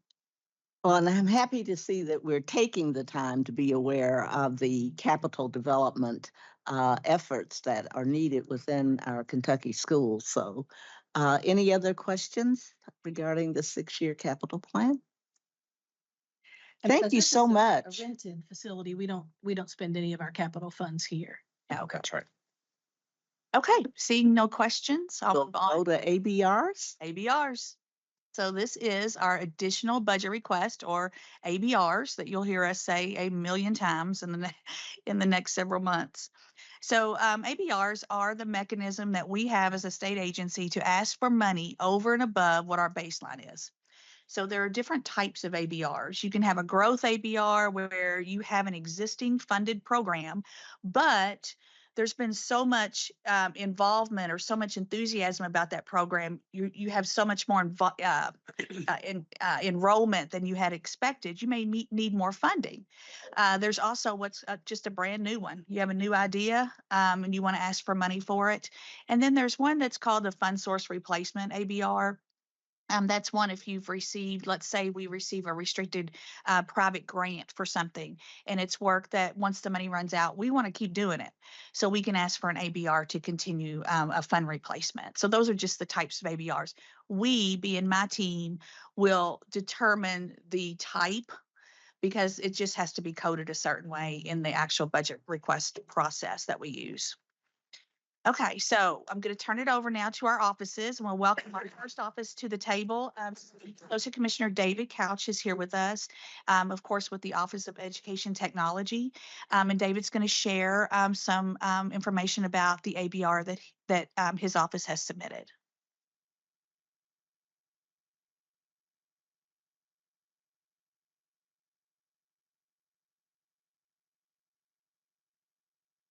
Appreciate this opportunity. A couple of things is I appreciate being the leadoff batter for this effort. But you also will hear us again in August, and we present the annual Kentucky Education Technology System operating budget. So we'll make one last pitch to you during that time, just to remind you of some of the things that I have to say today. And just as a reminder, last time you made the increase of our funding the 6th in your priority. So I hope it's at least that or better, going into the next legislative session. So I've broken this up in a couple of chunks. I know you all have the one pager, and I'll reference that here a little bit. But the big things that are impacting us from a big picture perspective and give around, I've been here since 1992. So I see what we've had and see what we've done, and we've been really good stewards of taxpayer funds. If you take a look at nearly every aspect of education technology, we're the pioneer or national leader in that, and never had a major incident. If you take a look at the financial things that we do, and quite frugal with what we've been doing over the past 33 years. So the first thing I say to you is during that time frame, we've taken $11 million in cuts, which hurts. So our Kentucky Education Technology System at one time was 24.5 million. Now it's down to 15.4. The chart shows 19.5, but at one time it was $24.5 million. We took $1 million cut in our high-speed network that provides internet access across the state. And along with that program that Board Member Poe was talking about, our IT Academy, which has been tremendously successful with computer science and giving very remarkable degrees, as that took a cut at the same time that is exploding and great interest of our students with their career pathways as we work with the Office of Career and Technical Education. At the same time, since 1992, we have never received a cost of living increase. There's been $4.5 million worth of that. We have just had to absorb with the best that we could going forward. So that 1-2 combination is not a good one. When you have $11 million in cuts and $4.5 million in cost of living increases you've never been helped with. And at the same time, we've had $8 million worth of brand new services. A good number of those are been required to be put in place, unfunded, and you just had to absorb putting those in place. And so we've broken out the pieces of that. So we don't have new that we're really talking about. We've reached a point that either we no longer provide the service, or we have to shift the costs over to another KD office, and you're not here, they're not going to be enthusiastic about that. Or we have to shift the cost to school districts. Let me tell you what that means. It's just not shifting. And you all that have been part of a school district, university, a large organization, when you buy things at an organizational level, you'll get bulk discounts. And it drives down the cost versus everyone else buying it individually. Plus, you get great efficiencies in doing that. So, for example, us buying the Infinite Campus registration across the state, if we pass that cost over to school districts, they will pay 100% more, for sure. For example, the virus protection, they will pay 50% more. So it's just not a choice of shifting the costs to another office in KD or we stop doing it. But if we pass it to districts, they will be paying extremely much more for that. So we've broken these all into chunks, and it's really at the point of which ones stop, which ones shift as we're going forward, because we've reached capacity. And I would say this is like my kids, is when my kids were not really one to say they were sick or hurt, but when I heard them say owie, I knew I need to pay attention as a dad. It is incredibly rare since 1992 I've come for the board and say I need more funds. This is my owie to you all, that we have reached a point that we have absorbed, and we've still done great things over the past 33 years. But if these things are not addressed, either they will stop and these great things that we're doing for kids will stop, or the cost will shift to districts and they will have to absorb that. So let me give you some examples of those, and those are at the bottom of your one pager.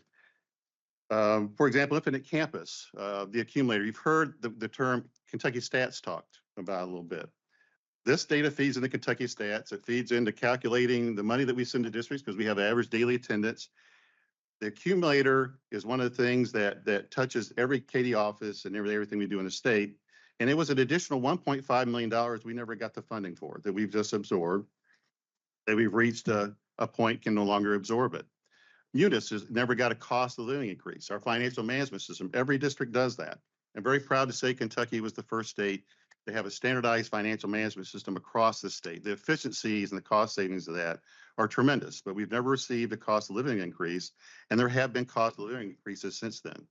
Our school report card, the dashboard that you see up on the website, that is fairly required. We never got a dime to put that in place. And so its costs have gone up, and we no longer can fund those.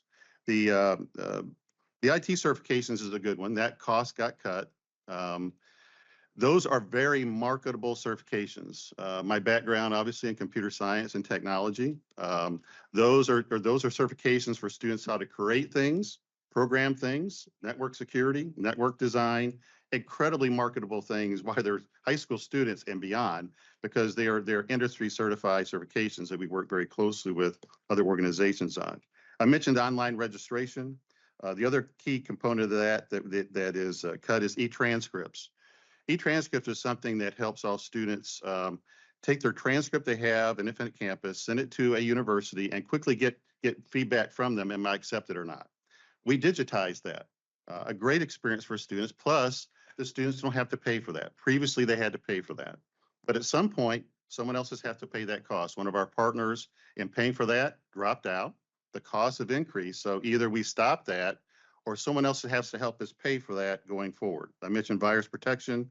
In the era of K-12 and educational organizations being the #1 target of cyber criminals, that's not a fun thing to put on this list. There's another list of things that we're doing in cybersecurity that are on this list. That either we get it addressed or we take all the risks associated with not having these services in place.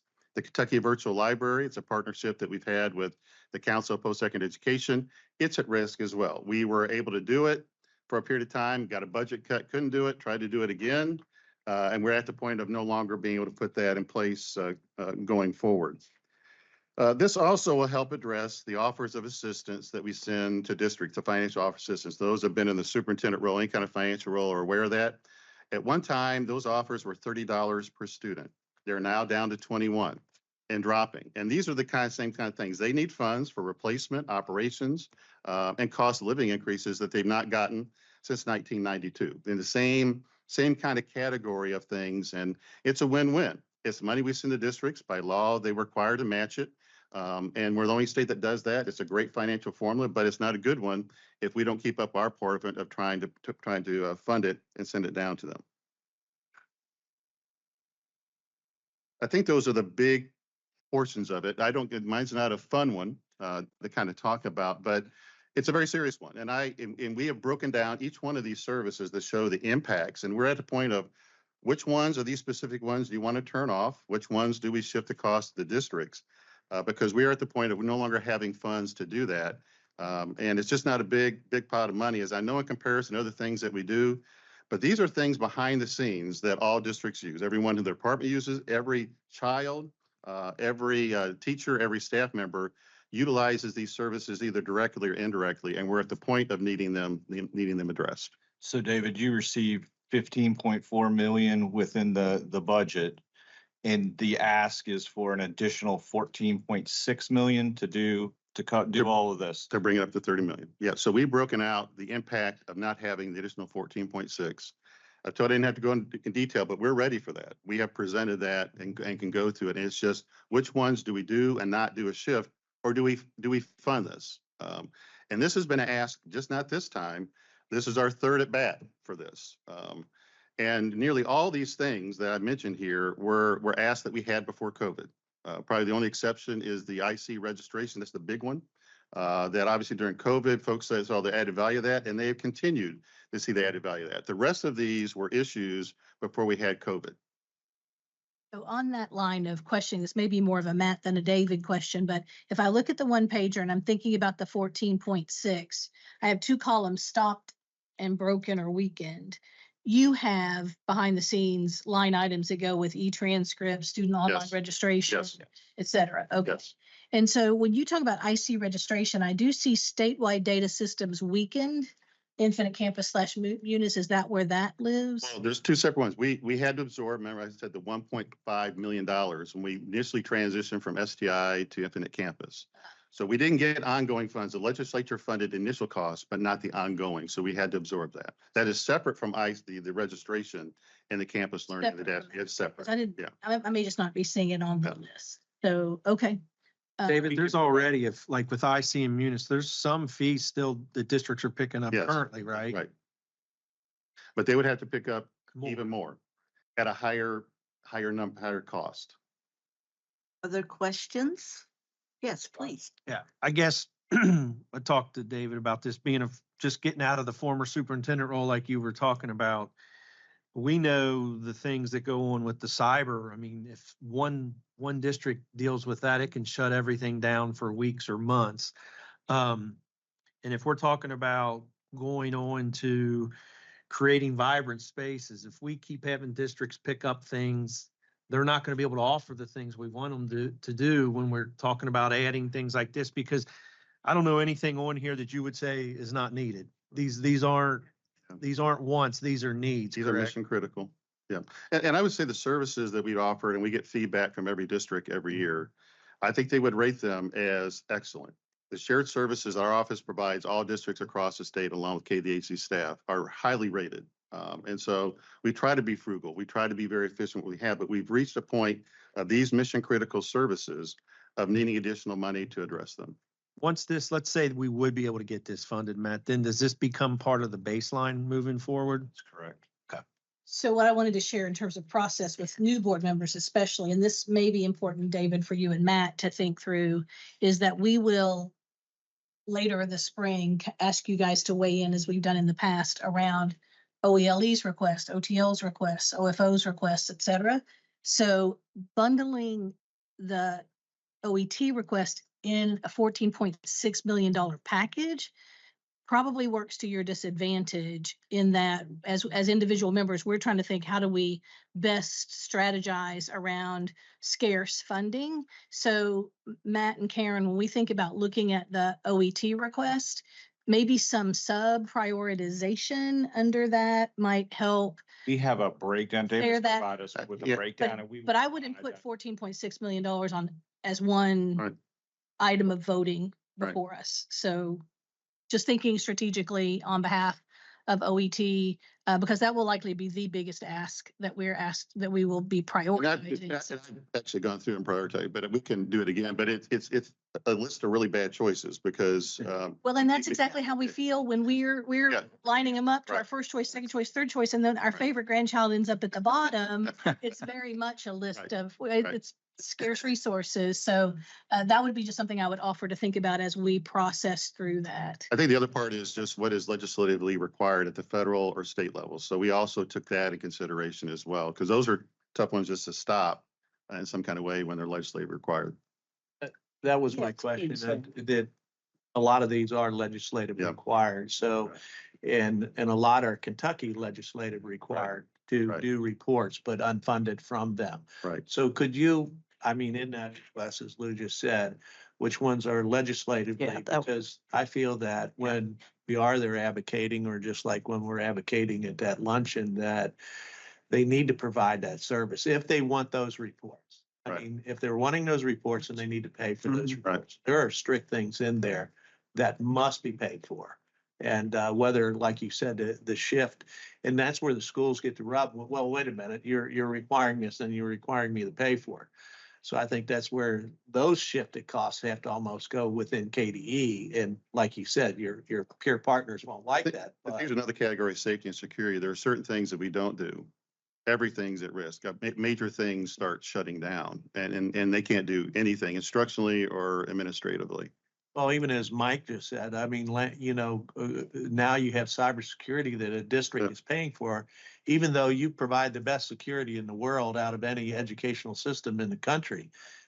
That's an additional cost that's been burdened by the local school district. So it's like, okay, They say that's very expensive too, Yeah. when that happens. So I agree that, if we don't fund this, or, when we look at it, it's another thing goes back down to the districts that they have to have. And that's, unfunded by them, and some of the shortfalls that's coming through, and it's going to be something we really need to look at. Just to clarify, we wouldn't fund it. We would be prioritizing it in the Sure. request. Right, Yes. right. But based on that, I mean, there's where you're weakening. Again, if you're weakening, then locally, I'm having an increased cost in my insurance Yes. package Right. for the same thing at the same time. So that's without even picking up cost. That's right. David? So let's, One other, I know, and I don't know if you have the data, but when you talk the CATS funding, a lot of districts during the COVID was able to use a lot of COVID funding to buy one-to-one computers. Right.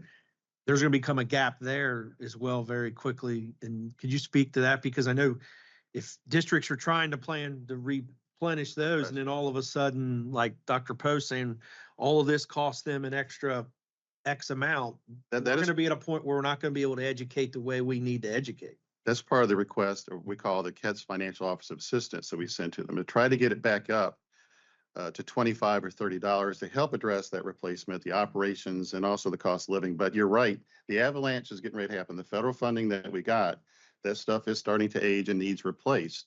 And this does help districts do that, getting that funding back up to the levels it need to be. So yes, this will be the last comment. And it's an overarching one. Okay, overarching. Thank you. How much funding do we expect to be in this total pool that we'll be prioritizing in the first place? It's infinite. We Yeah, prioritize, but then it's up to the General Assembly what they fund off our list. Gotcha. Also up to the governor what he puts in his Forward. Uh, budget. Yeah. Thank you. Let's hear another compelling case from the Office of Teaching and Learning. Thank you, David.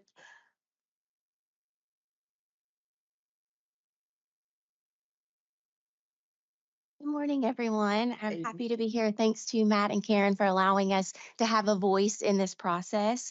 I'm going to begin really with discussing the first two together. And for that, it's because we are asking for funding on behalf of local districts. And so I'm going to start with the discussion around instructional resources. And historically, it has been over a decade in which we have had funding from the General Assembly to allow for district adoption around high quality instructional resources. Historically, again, we really saw that as textbooks, but now it's a much richer experience. And so we are looking for $17 million per year, which is a significant ask of the General Assembly. However, when you consider our surrounding states and what other states are putting toward instructional resources, it's a very conservative ask. Just a few examples. Massachusetts receives yearly $31.6 million for instructional resource adoption. Mississippi, $40 million. Louisiana, $42.5 million. Indiana, $160 million for local district adoption. Ohio, $186 million. And as they say, everything is bigger in Texas, and they are giving $1.49 billion toward instructional resource adoptions. And so in Kentucky, we believe in this because we feel that it is critical for teachers, it is critical for students, it ensures access to standards-aligned grade level learning that is foundational for all of those vibrant learning experiences that are being discussed by the board and by innovative districts across our state. And so we ask that that be given priority and consideration by the board and by the General Assembly for the good of local districts. The other part of that is around professional learning, and that we're asking for $12.5 million per year. And we know that local districts aren't currently funded around professional development needs for teachers. And so we feel as if it is our duty to advocate on behalf of local districts for professional learning opportunities. And that would take shape in many different ways based on local needs. Certainly, we would hope that that would also further support the implementation of high quality instructional resources, that they would be able to work with quality providers to support implementation efforts around the instructional resources that are adopted.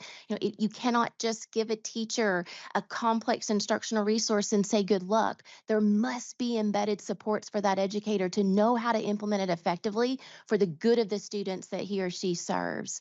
That also, I think, is important around many of our other initiatives. When we think about the portrait of a learner work, the competency-based education work that's happening, they need funding to be able to have partners in this, to work together, to collaborate across districts. And at the moment, we're not afforded the chance to be able to provide them any support in the professional development space. And clearly, I would advocate that that is a very valuable prioritization of funds.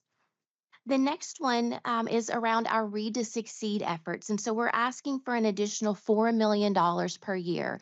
We're currently funded at $11 million, and for that I am grateful. But what's starting to happen, if you all remember, we were able to use ESSER ARP funding for our original contract around the letters training. That was a $10 million investment in letters, but we have just one more cohort. So that funding will expire in 2026. We did get a waiver extension for those funds, but it will shift then from federal funding into our state level Read to Succeed funding to be able to sustain any of the professional learning supports we would like to do for K through 5 teachers, for K through 5 administrators around early literacy instruction and evidence-based reading instruction.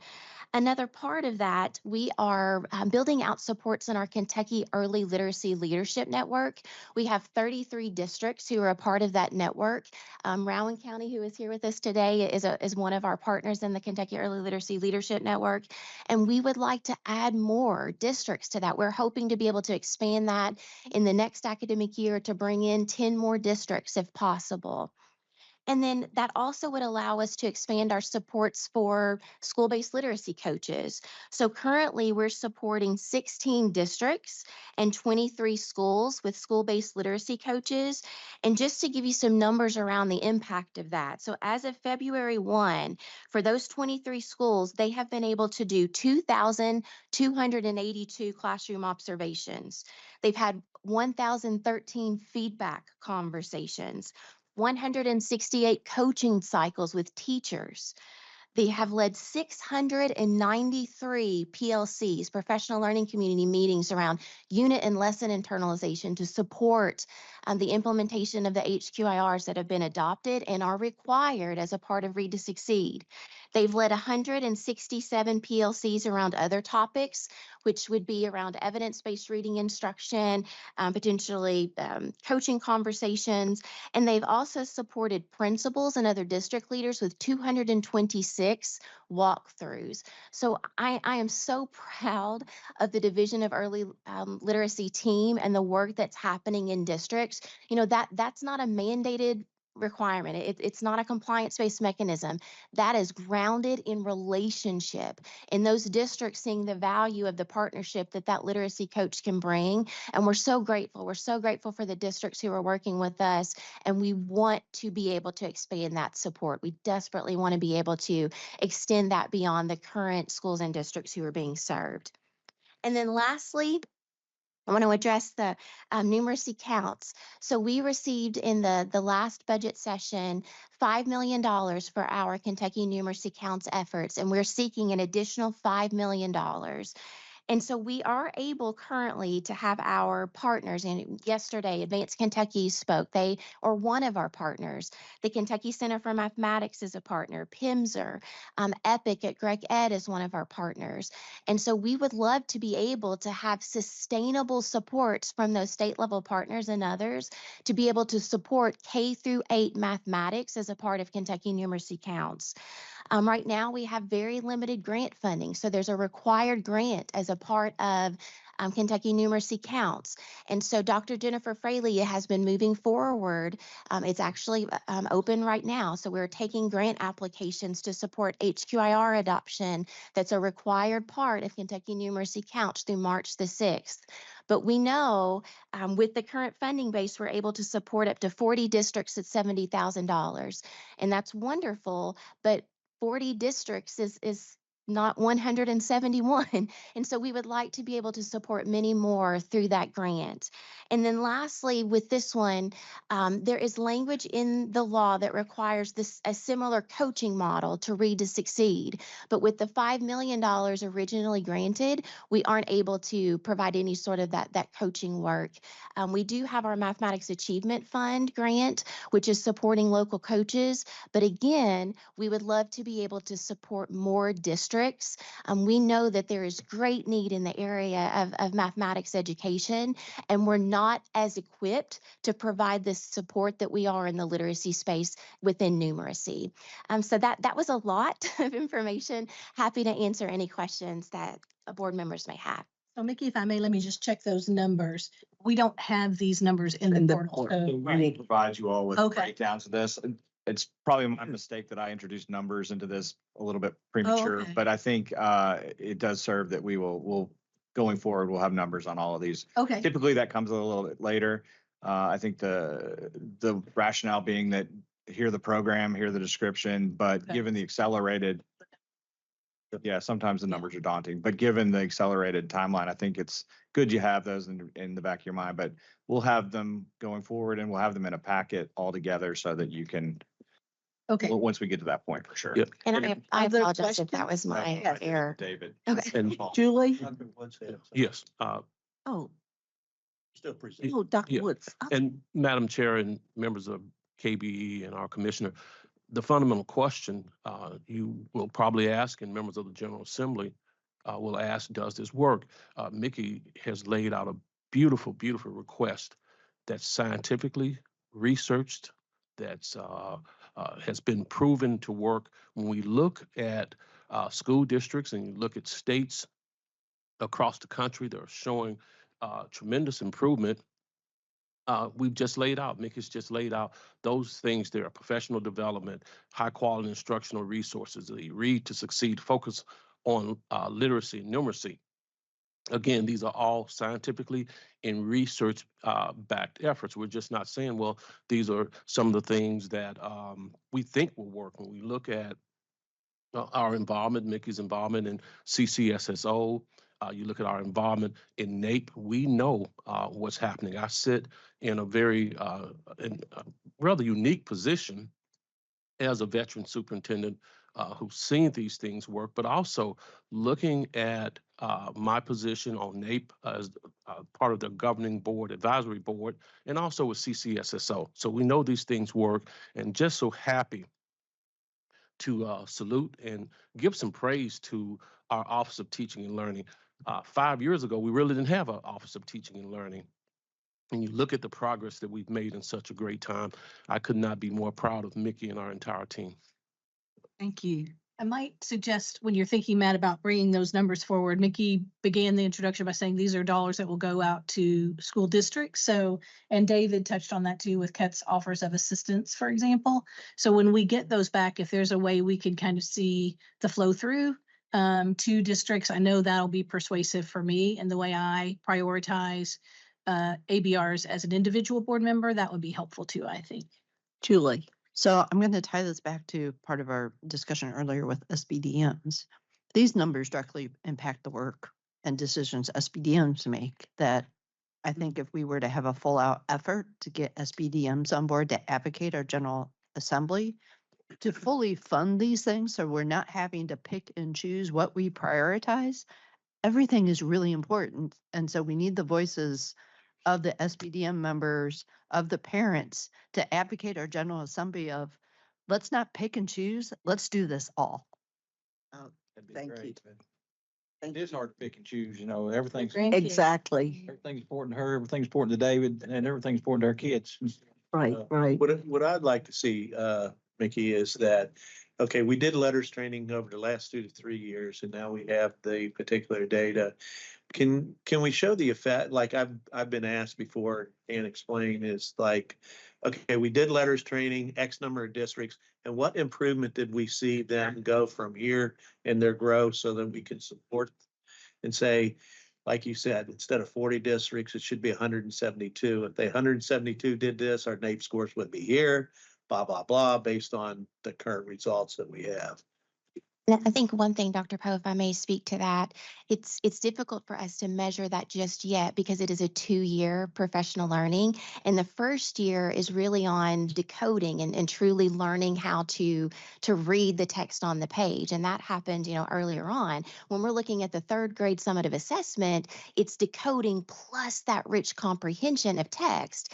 And so I do believe we're hearing a lot from schools and districts formatively that they're seeing gains on their screeners and the curriculum-based assessments that are embedded. But again, this is my opinion, but I believe to my bones that ultimately is going to impact that 3rd grade assessment and that we will see gains based on all of the efforts that are happening statewide. But that's the data that I would even be happy to see. Yeah. Okay, is what they've done in their formative. I don't care about the state or the NAEP test. What are they looking at the formative? Because as if we're changing our assessment cycle to growth, the only way for us to get that is through the formative. So I would like to see those schools, send that data in and then we compile that somehow. I mean, if we're using AIs, we have that instantaneously. So, get that data from them and let us see what that is so that we can have, I mean, I'm fully in support of the letters program and we heard like Rep Tipton say last year is that, we need to have a program like letters for math. So if he's saying that, and then we can provide whatever formative assessments, and we can have those schools even be the testimonial to that, that makes it a lot easier to get the math that we need. Because as you said, if the 5 million to kick it off isn't going to get us there, then we can have any numeracy count that the legislature gives us, but we can't write policy with it because we don't have any money to implement anything. And we are working to partner with districts around some of the formative data. Right now, we are, and Commissioner Fletcher will see an MOU coming through from Star Renaissance. So districts, we can't require that they submit that data to us. So we are asking for partnership to be able to look at that. And so Star is the first one that's really been able to do it in a way that is manageable and easy for districts. So I agree with you. I want to see that data as well. And as it becomes available, I want transparency because we want to ensure that we're supporting districts in the best possible way. Holly, and this, then we'll need to move on. But Yes. this is, again, I mean, each one of these we're going to fall in love with and we are going to want to discuss. There will be subsequent discussions and probably some exercises of painful prioritization in the offing. But this is really, wow. Yes, Holly, please. What is the research center? What are they working on as far as The, data? the Reading Research Center, Mhm. yes. So they are going to be looking at those same things. Now they've started with our RTA grant because there's a required report there, but we're working through the other data sharing component to be able to have them and not just look at it quantitatively, but to be able to do some classroom observations on our behalf. The Reading Research Center, we're working with Dr. Jones so that they may be able to speak with you in June to be able to give an update on all of the things that they have going on. So I'm very excited about that partnership and what we're going to gain from the research that they do on our behalf and on behalf of districts. And Madam Chair, I know we need to run on, but 10 quick seconds. Mick has talked about this, and our commissioner has really gets to why we're emphasizing revamping our new assessment system. And that new assessment system, and we've heard in the town halls, as the commissioners pointed out, the importance of short-term formative assessments that can give us the data that Dr. Poe talked about. Exactly. Well, I see another big request in the offing, so, but let's proceed apace. Let's not be. Thank you. So the next presentation, the Office of Educator Licensure and Effectiveness. Hey, Meredith. Hello, good morning. So I think we can all have it as a takeaway for today. We are not lacking in passion here at the Kentucky Department of Education. So let me add to my colleagues, passionate please. So the reason that we opted to provide this slide for our presentation today is that I want to really emphasize that our office has really intentionally and strategically designed our efforts around educator recruitment and retention. And so all of the asks that we're going to go over today align with the 5 E's that we have sort of identified as the multifaceted approach that is required to really address the educator workforce crisis that we find ourselves in. So in your portal, you do have a more comprehensive slide deck that has the different asks. So I know we are short on time, so we will move through these quickly. I'm always happy to provide additional information. So under the category of encouraging early entry, we are requesting funds to support Educators Rising and the Teaching and Learning Pathway. That is the career and technical education pathway that is supported in our office that provides opportunities for students to explore the teaching profession, to participate in competitions across the state, aligned with the education profession, and is really an important entry into the profession. So The full slide deck PDF is in your portal, but we just have the one slide in the presentation. As part of that ask, we would want to expand support in our office to schools and districts interested in offering the teaching and learning pathway, as well as in starting an Educators Rising club, student club. We also need additional support for the conference that we put on each year. That has grown exponentially. We had to move to a larger location, and there are obviously a lot of costs associated with that. We also want to provide stipends to our teacher leaders who help support Educators Rising. That is above and beyond their contracted work duties, and so we want to be able to compensate them for their efforts.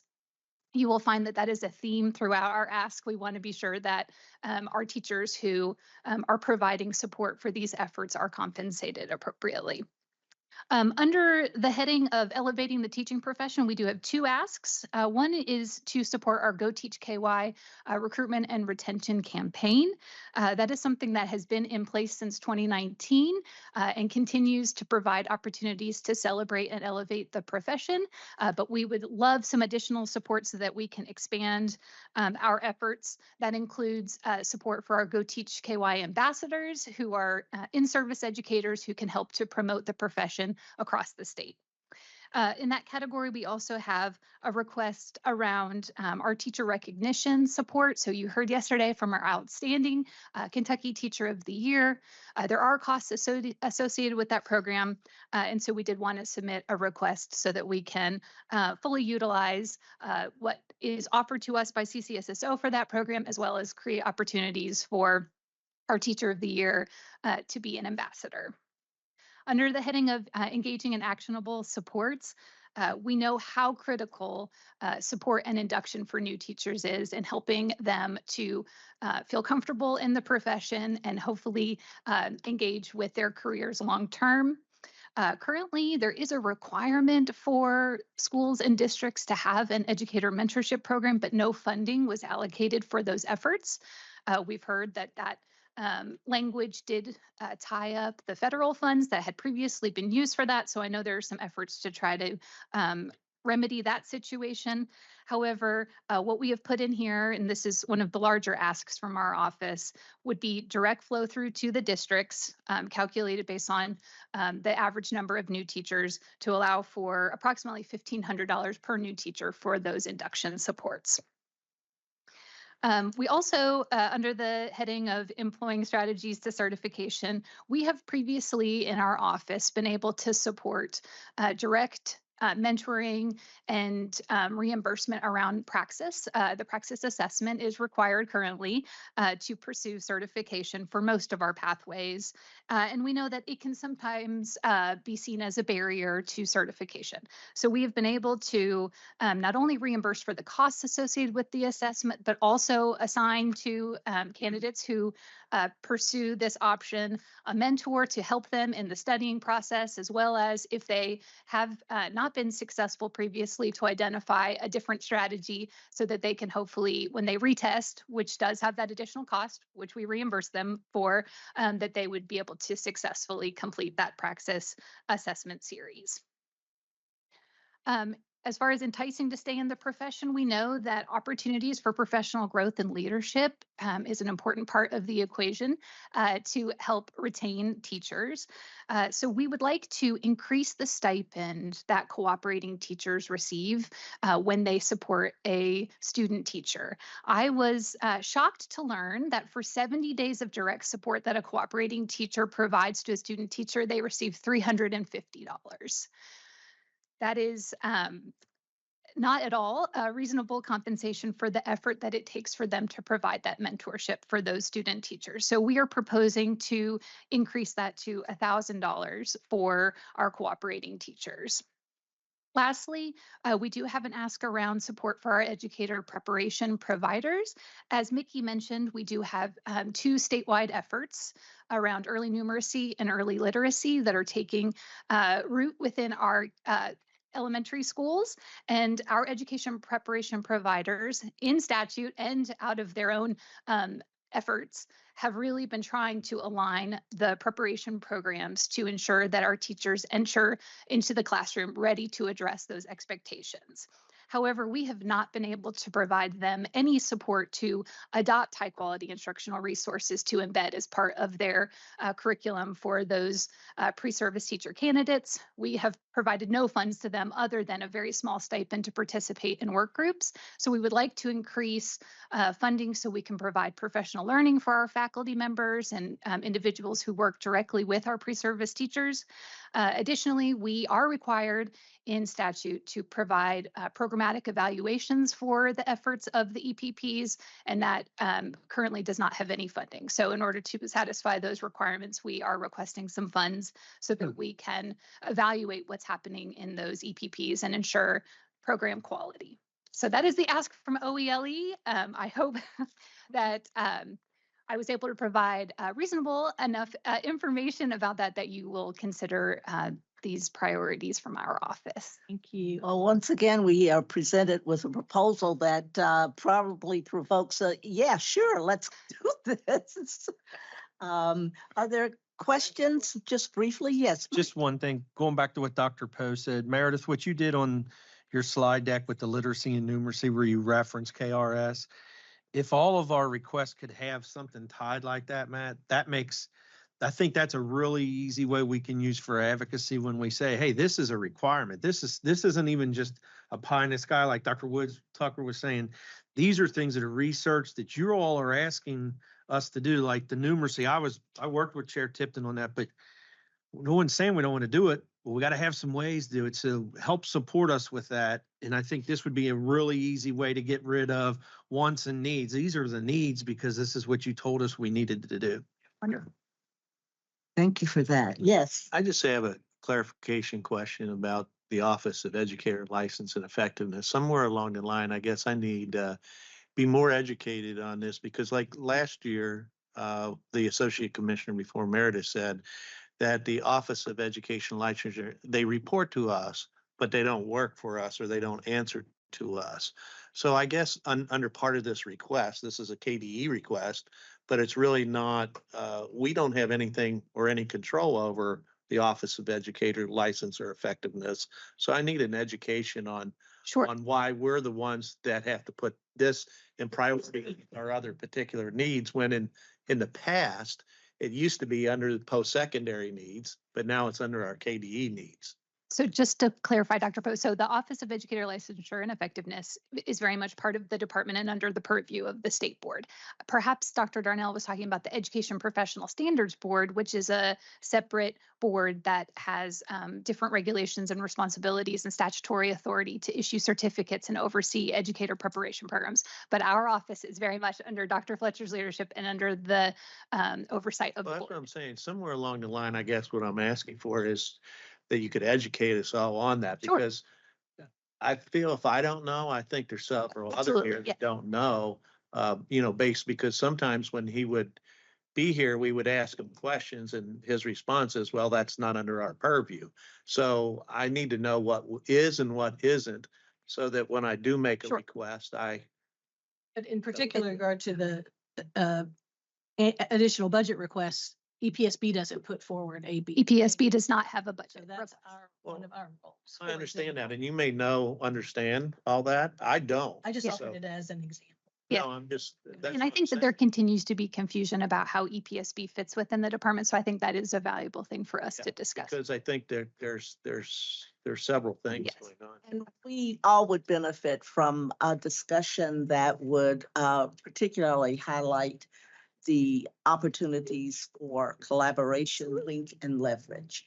And because we may never understand the rationale behind some of the assignment policies that have been made. We're given now the opportunity to figure out how to leverage all of that to benefit the profession on behalf of the interest of our students. And I'm going to say integrity for the profession as an important aspect that, I don't care where it is. I feel as though I have an obligation to be interested in that and to understand it. But I Dr. Pogue, you have pointed to an area of, if we were looking for logic as our guide on all of this, that might be a journey not worth pursuing. But looking for opportunity and how we can provide leadership, we can find that, and we will find that. I do believe that maybe a brief history at a subsequent meeting could clarify some of this ambiguity, or at least we can understand the source of it. Yeah. I mean, Uh, I'm in support of sustaining our profession and everything. I just don't understand. I guess I just don't there's a linkage between us and post-secondary here. And Yeah. what post-secondary used to do Yeah. that we now have. Yeah. And I mean, for 3 years, I've been trying to understand, but I don't. So I'm asking the question. I might be showing my ignorance here, but I just don't understand how we have parts of a department that responds to us and parts of the department that doesn't respond to us. And now since Meredith is there, we might get a better understanding of that. So we know I what the think we support have or an not. opportunity that is recently presenting itself. And so we're going to Dr. take Brewer, care of that. on the engage in actional supports. Yes. For teacher induction.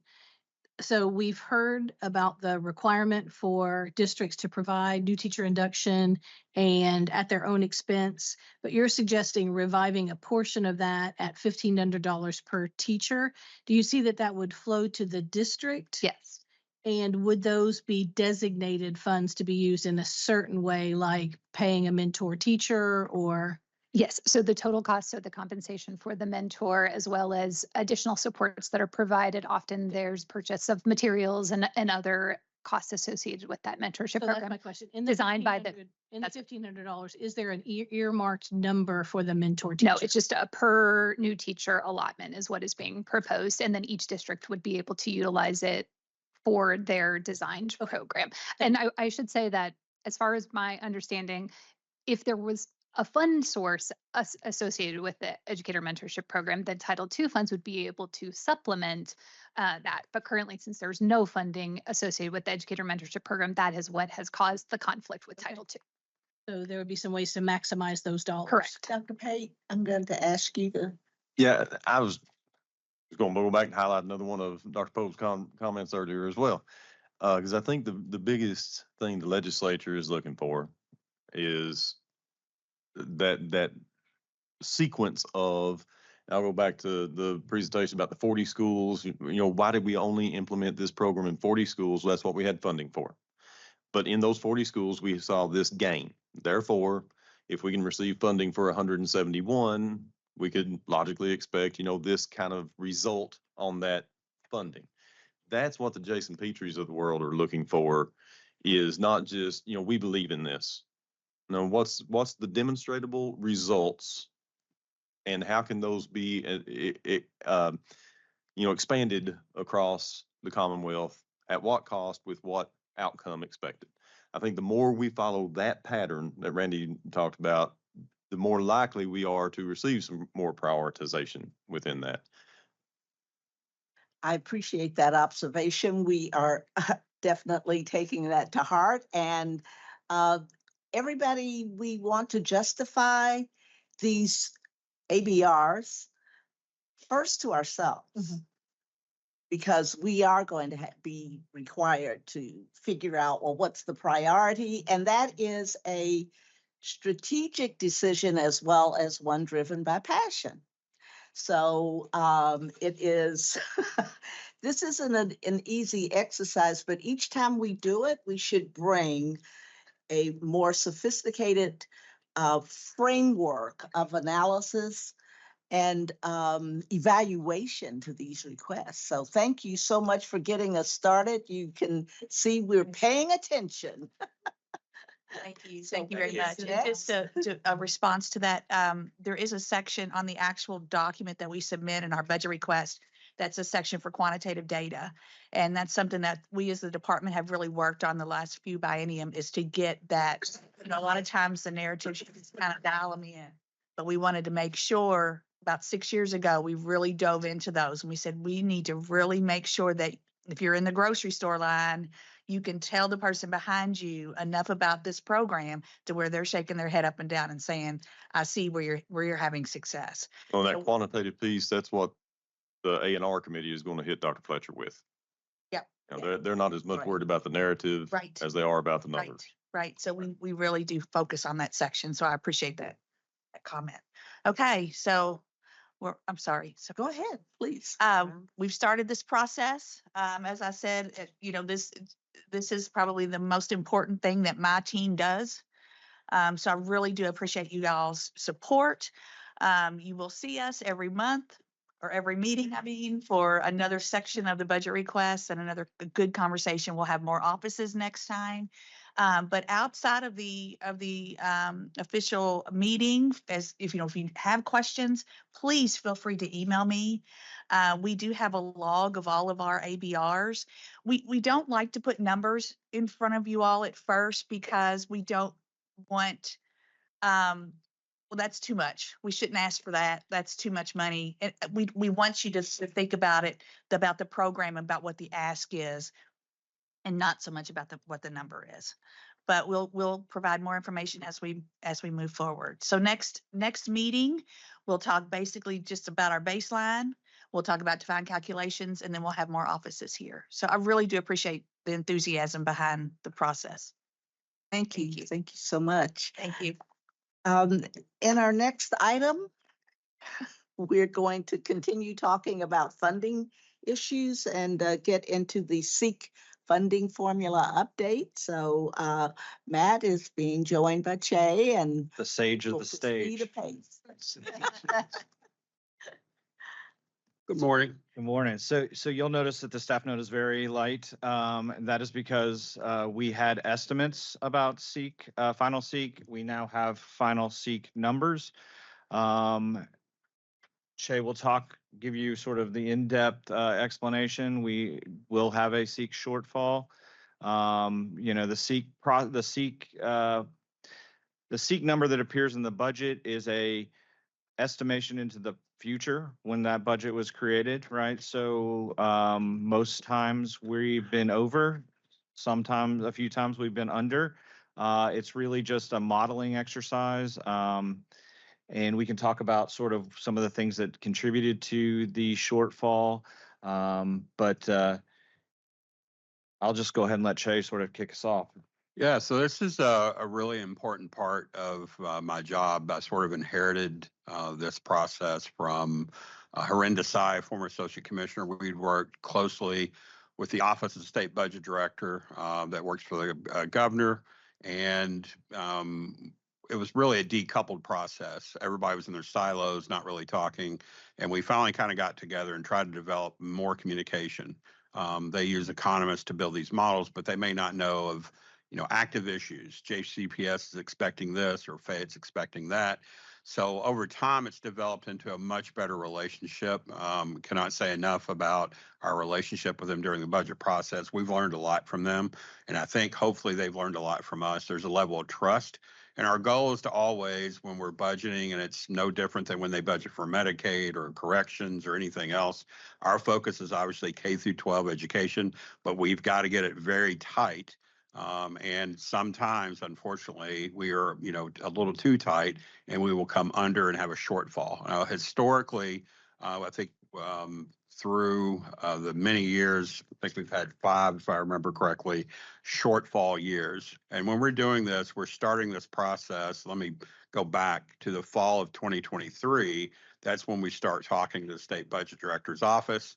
We do a trend of about 7 or 8 inputs that go into SEEK funding, including property assessments, all the demographic data for these students, like free lunch count, exceptional child count, limited English proficiency students. And they're going to use their model to kind of spit a number back to us. And we'll look at it and see if we think it's reasonable or if we have to adjust it. There are so many factors that impact this, and it's always kind of absurd to think through how many things that have impacted property assessments in the last year. Every single home being sold, built, every economic development announcement, every time there's a layoff and a factory closes, that can impact that number. So we're trying to figure out, and sometimes it's a little heavy to think through, where's this next big factory going to land that they're going to announce 6 months from now? We don't know. So they build in some things in that model that we may not fully understand, but it's that part of the model has worked pretty well. I think this year for property assessments, we were within like 0.27% of billions of dollars that we got that close on our model. So it works really well in that aspect. However, some of our other areas, such as exceptional child count, we look at our population of students and we try to find trends in certain areas. Eastern Kentucky's lost student population. Warren and Bowling Green have both gained. So there's a pattern, and you see it year after year after year. That pattern has changed even since I've been at KDE. JCPS used to grow every year like clockwork. So did Fayette, so did Boone, so did Kenton, and it's sort of shifted around. Shelby County grows, but Spencer does not necessarily grow nearly as fast. So we factor all that in. And within that population, we're also looking at the special education population is about $500 million of our SEEK calculation. So we pay particularly close attention to that. It is a very difficult number to pin down because the growth, we've lost students overall, but that number continues to grow at a rate that we just didn't expect. And that didn't help matters in this case. But we always go back and review the model that we previously used to say, did it work? Where were the kind of the low spots that we could work on, and where was it right? We want to celebrate the good numbers, but we also want to recognize that it's not a perfect model. And a little more specifically, I think we were off several thousand unlimited English students. And this is a number that's, again, that population moves in sometimes and moves out.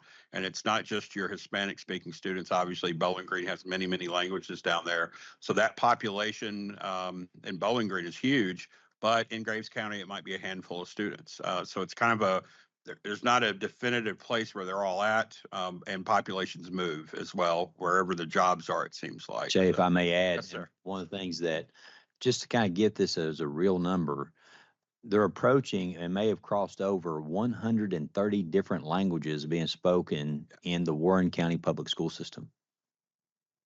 Over 140 in Jefferson County. So when we talk about population explosion, it's not just one language, it's different people coming in from different areas. So I think if we look at the calculation, one of the last numbers I saw, there was an estimation for an increase, but how can you estimate for that type of increase? So again, yeah, it's and it's kind of mind-boggling to think back in the fall of 23 when we started, and then basically a year later we see the results of the first year. Now, in between that, we have the budget process with the House and Senate, governor's office, and once we give them the numbers, it's sort of out of our hands. They build the remainder of the budget, and you'll hear the House and Senate talk a lot about a per pupil amount, as well as the governor. They're using our inputs in that model to develop their big budget. You'll see $2.7 billion. And the numbers in behind that are ours being the Department of Education and Office of State Budget Director. And we call it our consensus, when we do eventually agree on it. We don't always agree. We may butt heads with them a little bit. Or we may push back on some numbers. It's not, just we're going to sit in a room and agree to everything. We want to kind of push ourselves to do better and better and better and get a really good model. So for a little context right now, when we say shortfall, you'll see it in the news a little bit. You'll hear from districts as well, maybe even legislators. The statutorily required calculation of SEEK, we're about 14.7 million is what we need to fill that pothole.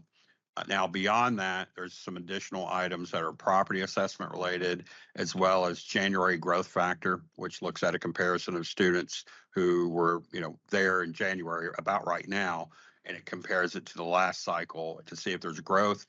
Those three are if funds are available. So if you will, those aren't necessarily statutory included. If we don't have the funds, we don't calculate them.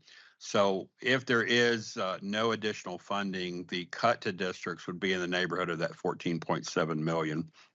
And we've ran through and looked at, the impact to districts. But one thing to keep in mind, and this is why I think, and rightfully so, superintendents have concerns and board members, this cut is now. They have to make it very quickly. It's not next year. I don't give them a warning shot, basically. It's the nature of SEEK that we will find out Basically, our statutory deadline for the calculation is March 1. We've ran it about a month early, which was very difficult to do. I want to give a shout out to my one staff member that was helping me, Sarah Tandy. And But you. it's really difficult to do that. It's, juggling razors while on a unicycle, difficult. A lot of stressful, we're just sitting there crunching numbers. But we understand everybody's kind of waiting to see how bad this is. Many of my finance officers remember 2011 and 12, where we were about $100 million shortfall in 2 years. Awful. I know former superintendents in this room will remember that too, because I give you 3 months to make that cut. And for Worst some December of my districts, career. yeah, for some districts, that cut cannot come at a worse time. We're hopeful that their contingency balances will allow them to soak this up, or it's fine. We've got a little bit of additional money, maybe from ESSER from a couple years ago. We've saved up a little money, but we can't predict that for each and every district. So we understand the difficulty of that. So I think go it's ahead. important why districts have, because the legislature is talking about a fund balance. If it wasn't for our 5% that year, we would not have made it our statutory 2% mandate. So it's important that I know you know it, but just publicly speaking, that they're important to know that, but then they criticize a district for having that to be able to have a year like this. Yeah, and it reminds me a lot of, how much is too much to put in your savings account. So if you have a couple of fat years and then you have a thin year, and we've all been around long enough to know, especially in school finance, and I know looking across the room, everybody remembers 08 and 09 and 10. And then we crawl out of that. The national economy suffers a bit, or something happens like a pandemic, which changes everything. And school districts have to be extremely nimble and quick. Also remember, school districts are major employers. So, cutting staff, adding staff, these are not decisions that they're just going to make lightly. A lot of planning, a lot of long-term planning. So, SEEK is a 1-year cycle of payments, and then we go to the next year and we start again. And I think to your point, even going way back, Office of Education Accountability even struggled to say, what's the right amount for your fund balance? No one agrees. Is it 3 months of salaries? Is it 2%? Is it 5%? That's been a struggle, I think. And it varies by district. Small independents, may take them longer to build that up. But just like your savings, once you take money out, it's gone. It's not a cyclical thing. So. Well, this is the beginning of a long discussion about SEEK, and we appreciate the opportunity to be brought up to date. Yeah, I got a question for the commissioner or for Shay. Okay, we know those numbers. We understand those numbers. But why, I heard a comment from the House Speaker or saying they don't trust those numbers and they're not there. What is it that they don't trust of the raw numbers? That's what I can't understand. I think a couple of weeks ago, I was at one of our SEEK road shows, and a representative walked up to me, and I think he understood it pretty quickly. And he said, so you're either going to be over or under. Right. Now, if I hit it right on the nose, I'm probably going to retire early and, think a lot about that, because it's probably going to blow my mind for a long time. Yeah. But I'm either over or under. And when I say because I take this as my job. Sure. We have so many discussions about this. I go running up to now Commissioner Fletcher's office or Matt's and continually update them. Matt will get text at 5:30 in the morning and at midnight. This is where we are. This is where we are. Just yesterday or last night, sent an update. Obsessive compulsive about that number because everybody's waiting on it. So the trust, I think, in the data goes a couple different ways. These numbers are very agnostic. They're not policy driven. The two gentlemen we work with and the Office of State Budget Director, the data that goes into the meatloaf, if you will, we're only providing that. The policy decisions made at the governor's office, the House and Senate are theirs to make. We don't do that here. Our numbers are part of a formula. It's math. If they set the per pupil at 5,000 or 4,300, that's what they do. We don't get involved in that. And no one calls me to say, what do you think? Because we know what I think. But no one ever calls me with that question because that's their job to do. And we respect that. But we also take great seriousness and pride in these numbers and not putting our thumb on the scale or doing something that would cause people to lose faith in what we're doing. We understand there's a lot of impact with these numbers. I would argue that almost every single person in the state will eventually be impacted by this work.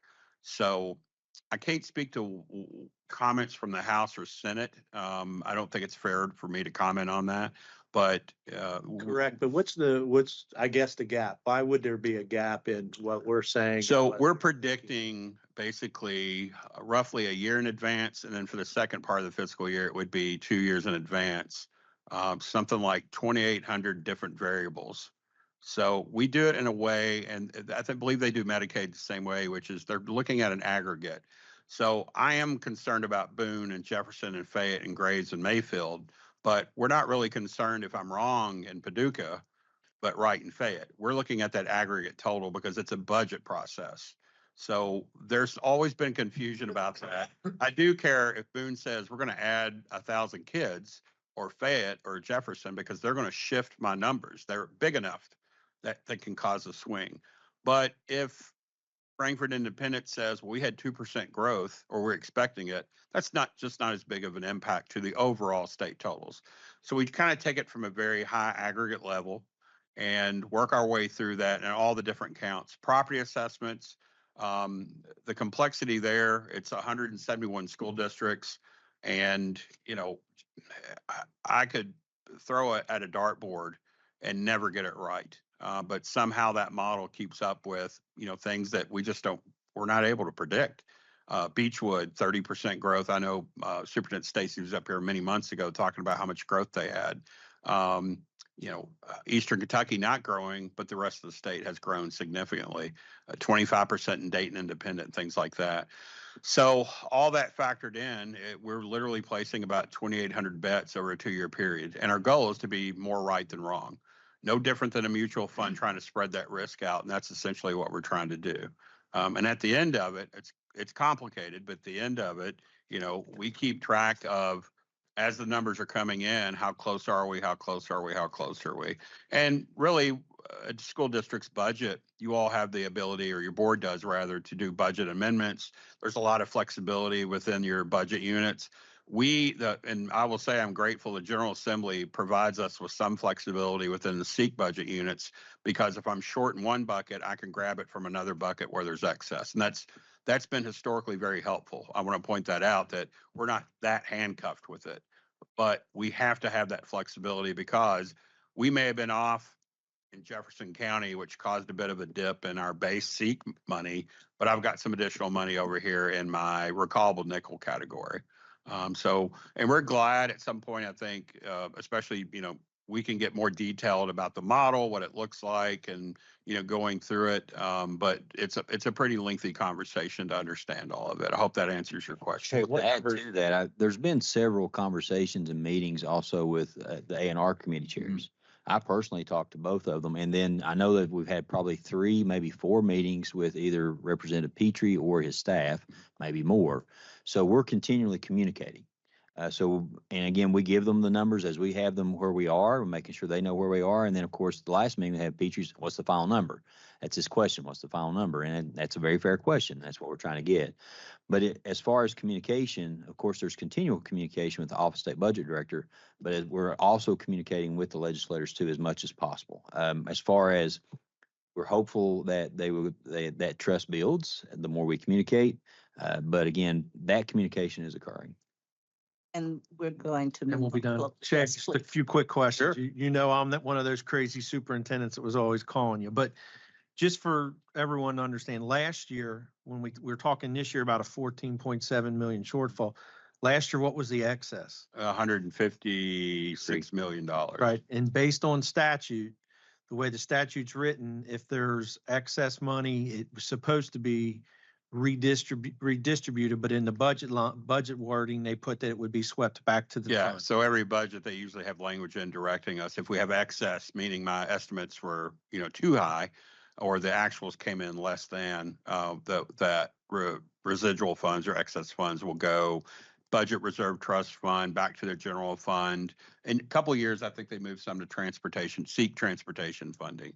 And we look at that as soon as the budget bill rolls out. That's one of the first things we look at to see where that money will go. What I'm getting at is, in the past, there was no concern about the trust, like Dr. Post saying, when there was excess money. Yeah. So like you're saying, thinking of a mutual fund, in the last 2 years, we're still $86 million to the good if you looked at the last 2 years. So, I really hope that we can advocate and get this gap, because I also know from talking to a lot of superintendents, and Dr. Fletcher and I have talked about this, not knowing what's going to happen at the federal government with some of the things that have been talked about there. We have superintendents in the midst of getting ready to start budget for next year, and people that have done it many years, you can't budget and hope that you're going to get that. If somebody's saying that could be, you have to kind of run a budget of what happens if that cut comes. And one last thing. So what kind of impact would this have on next year's budget? If we're saying that there's they do those biennium budgets. So is that a whole new set of numbers? Or It is, but I would also point out that you're sort of kicking a district in the shin at the end of this year to start next year. And I'll pick on Ludlow a little bit and say, your finance officer there starts to work on budget, and in the back of her head, I have to plan for the worst, hope for the best. And if these funds don't get to her, i.e. they don't, fulfill that 15 or 40 million, depending on what they do, then, she'll make an adjustment, but that sort of starts you just a little bit negative into the next year, because you're thinking, well, and it's just a natural effect. Any board, any good finance officer is always relatively cautious. They don't count the money until it's in, and they pay attention to that. So I do think it sort of puts a little bit of fear, if you will, into the next budget. Now, for the state budget, it's reset. We start all over, a new set of numbers and all that. But they could be also looking at federal. I mean, when you're talking 25% possible to a title program, I mean, those numbers are large, and you're usually talking about personnel. And yes, I mean, those are some very difficult things that our board. And to your point, this is one part of a school district's budget. Local taxes, obviously, the part the local board, but federal is a big chunk for a lot of districts. Thank you, Shay. You're welcome. And then tall leads this morning. So, and this conversation, this issue will continue to keep the board updated as more is known, and the commissioner will continue to update our colleagues in the General Assembly, and we will get to the support of school districts that we really need. We got to just stay in the game and stay informed and stay really sticking to the facts. So I appreciate the kind of data integrity principle that is clearly at work here. Everybody needs to make these decisions based on what is real. I'm going to suggest a slight change in the order of issues and go to something that will be just quite fun to do. Recognize. Wait, I thought that. Jay was having fun. But, not to feel. Don't feel rained on, because we'll be needing you. We missed you in all the waivers yesterday, Jay, just so that you know. We'll be needing you back, so don't go far. Let's go to one of the awards that we really appreciate being able to offer, the Kevin C. Brown Strategic Priority Award. Dr. Fletcher? Thank you so much, Chair Robinson. And today I join Chair Robinson in presenting the 2024 Kevin C. Brown Strategic Priority Award. Kevin C. Brown served at the Kentucky Department of Education in various roles, including most recently as the Interim Commissioner of Education. As a matter of fact, Kevin has been texting a little bit with me here recently. From December 2019 to September 2020. Brown's time at the department throughout 2020 was marked with significant challenges that called for strategic educational leadership and clear ongoing communication that was forward-thinking, action-oriented, and aimed at advancing efforts to educate, feed, and support Kentucky's 650,000 students during a global pandemic. The strategic priority for the award changes every year based on the desire of KBE. The 2024 Kevin C. Brown Priority Award seeks to recognize a public school or district that has demonstrated a strong commitment to enhancing early literacy through the effective adoption and implementation of evidence-based practices as outlined in Senate Bill 9 of 2022, which is the Read to Succeed Act. The goal of the Read to Succeed Act is to support evidence-based early literacy instruction throughout the Commonwealth by investing in teachers to increase student success in reading. Criteria for the award included notable efforts in supporting the successful adoption and implementation of evidence-based early literacy instruction, evidence of successful implementation of the Read to Succeed Act, focusing on policies and practices that enhance early literacy outcomes, and engagement with the community to support early literacy initiatives, recognizing that literacy is a collective effort. And before I announce this school is also taking a lead role in local accountability. So we're talking about early literacy. We're also talking about vibrant learning, which is intertwined, and a lot of work that's been going together for this school. This year's award recipient is Rowan County Schools. Receiving the award here today are Superintendent Michael Rowe and Vice Superintendent Brandy Carver. And according to their nomination, Rowan County Schools has shown significant dedication to enhancing early literacy through strategic coordination of federal funding, effective instructional resources, professional development, and community engagement. The district has successfully integrated funding from ESSER, Title I, Title II, Title IV, and Reading Improvement Grant to implement a comprehensive reading initiative that spans all grade levels. The district's adoption of evidence-based instructional resources is central to its literacy improvement strategy. HQIR, which is our high-quality instructional resources, such as EL Education for grades K through 8, and Odell for grades 9 through 12, were introduced to provide research-backed reading curricula. Complementing these resources, digital tools like Lexia and Reading Plus offer personalized learning experiences and targeted interventions for struggling readers. Beanstack, an engagement platform promoted by media specialists, encourages reading through school-wide challenges. To ensure teachers effectively implement these tools, instructional coaches provide classroom support, conduct walkthroughs, and deliver constructive feedback to maintain instructional fidelity and, most importantly, student engagement. Professional development has been an ongoing focus for Rowan County Schools, emphasizing the importance for robust teacher training. The district invested in the Letters, which are our language essentials for teachers of reading and spelling program, offering 12 hours of professional learning for teachers and administrators from 2022 to 2024. Rowan County Schools has adopted policies and practices aligned with the Read to Succeed Act to bolster early literacy outcomes. The district's efforts included dedicated 30-minute What I Need time blocks for personalized reading instruction in elementary schools and specialized reading academies for middle school students needing extra help. ESS daytime waivers tutoring, 120-minute daily reading blocks, and individualized reading improvement plans for students below proficiency further strengthen the district's approach. I believe they've also made it a 25-hour day. Teachers receive continuous training in utilizing MAP, which are the measures of academic progress, assessments to guide instruction. Regular data review days, many professional learning sessions, and participation in the Early Literacy Leadership Network ensures teachers remain well-informed on best practices. Rowan County's approach extends beyond the classroom through initiatives like personalized read-at-home plans, the 25-hour day I was talking about, literacy events, public library partnerships, and volunteer guest readers, including athletes from Morehead State University and district staff. The Roudout County Bookmobile and book notes in schools foster a reading culture, while Title I family engagement newsletters keep family informed and involved. The nominator closes with this. Through strategic resource allocation, robust professional development, targeted student interventions, and community partnerships, Rowan County Schools exemplifies a comprehensive approach to supporting early literacy.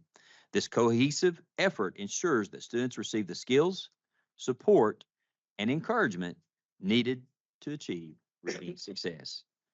Today, we are proud to recognize Rowan County Schools as the 2024 Kevin C. Brown Award recipient.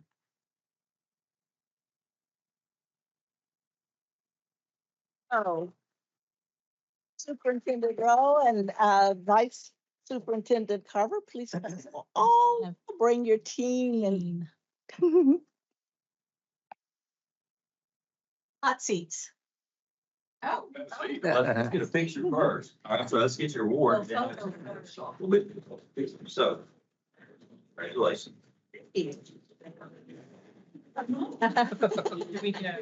Just have a seat. Everybody, you should have talked about it. See. So have a seat. Anything like you'd like to add? Sure. Do I need to spin? I think so. Okay. As we were hearing your all's presentations and asking for all the support you needed, we were back here in the amen section saying, yes, yes, we need that. So we've tried to create a very strategic way in a lot of the reading initiatives that have been asked. And I'll say a lot with no funding, and that our district has made that a commitment. And we are going to ensure that kids can read and do numeracy. And that's what we're working on. But reading, if they can't see the need and see how all of these engaging, robust learning connects with reading, then they also won't be successful. So we're going to ensure that all kids preschool through 12th grade leave us being able to read. And if it takes 25 hours a day or 50 hours a day, then that's what we're committed to. Yeah, and I was glad the commissioner mentioned us being, an L3 district and really working on those vibrant learning experiences, because we really tried to build that connection with our teachers of HQYRs, being that knowledge base, but those vibrant learning experiences, building on what that knowledge with those skills and dispositions they need in order to be successful after they graduate or after they transition on from us. And so it really has been we're really just trying to connect the dots in our district and show that all of those things are interconnected. Brown County really is a yes and. It's not either or, literacy, numeracy, vibrant learning. It's yes, that, and. We'll have all of that. So. Thank you so much for joining us and for your efforts.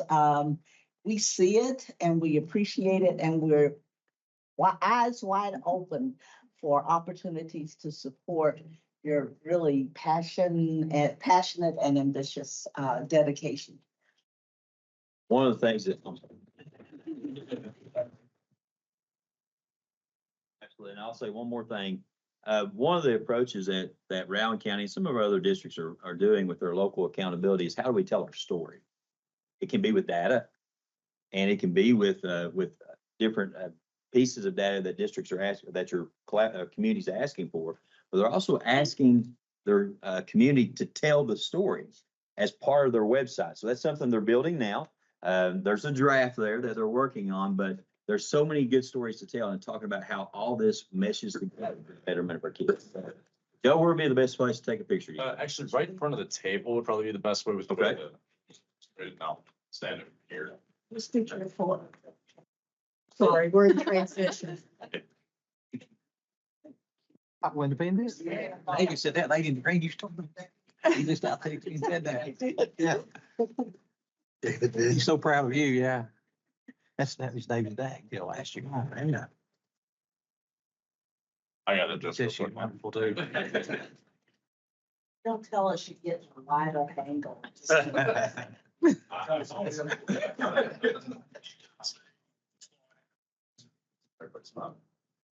Like Director Moorhead now. Perfect, thank you.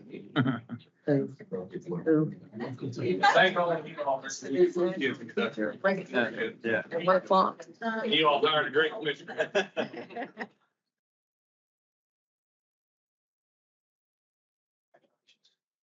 Sorry.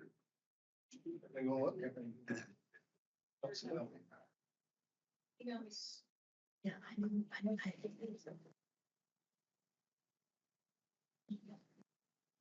Beth is here. Okay. Here, I saw it. So we will now return to our agenda and take up another passionate topic, the Kentucky United We Learn Assessment and Accountability Framework. Commissioner, you and Jennifer, Chief Performance Officer Karen Dodd will present an update for us.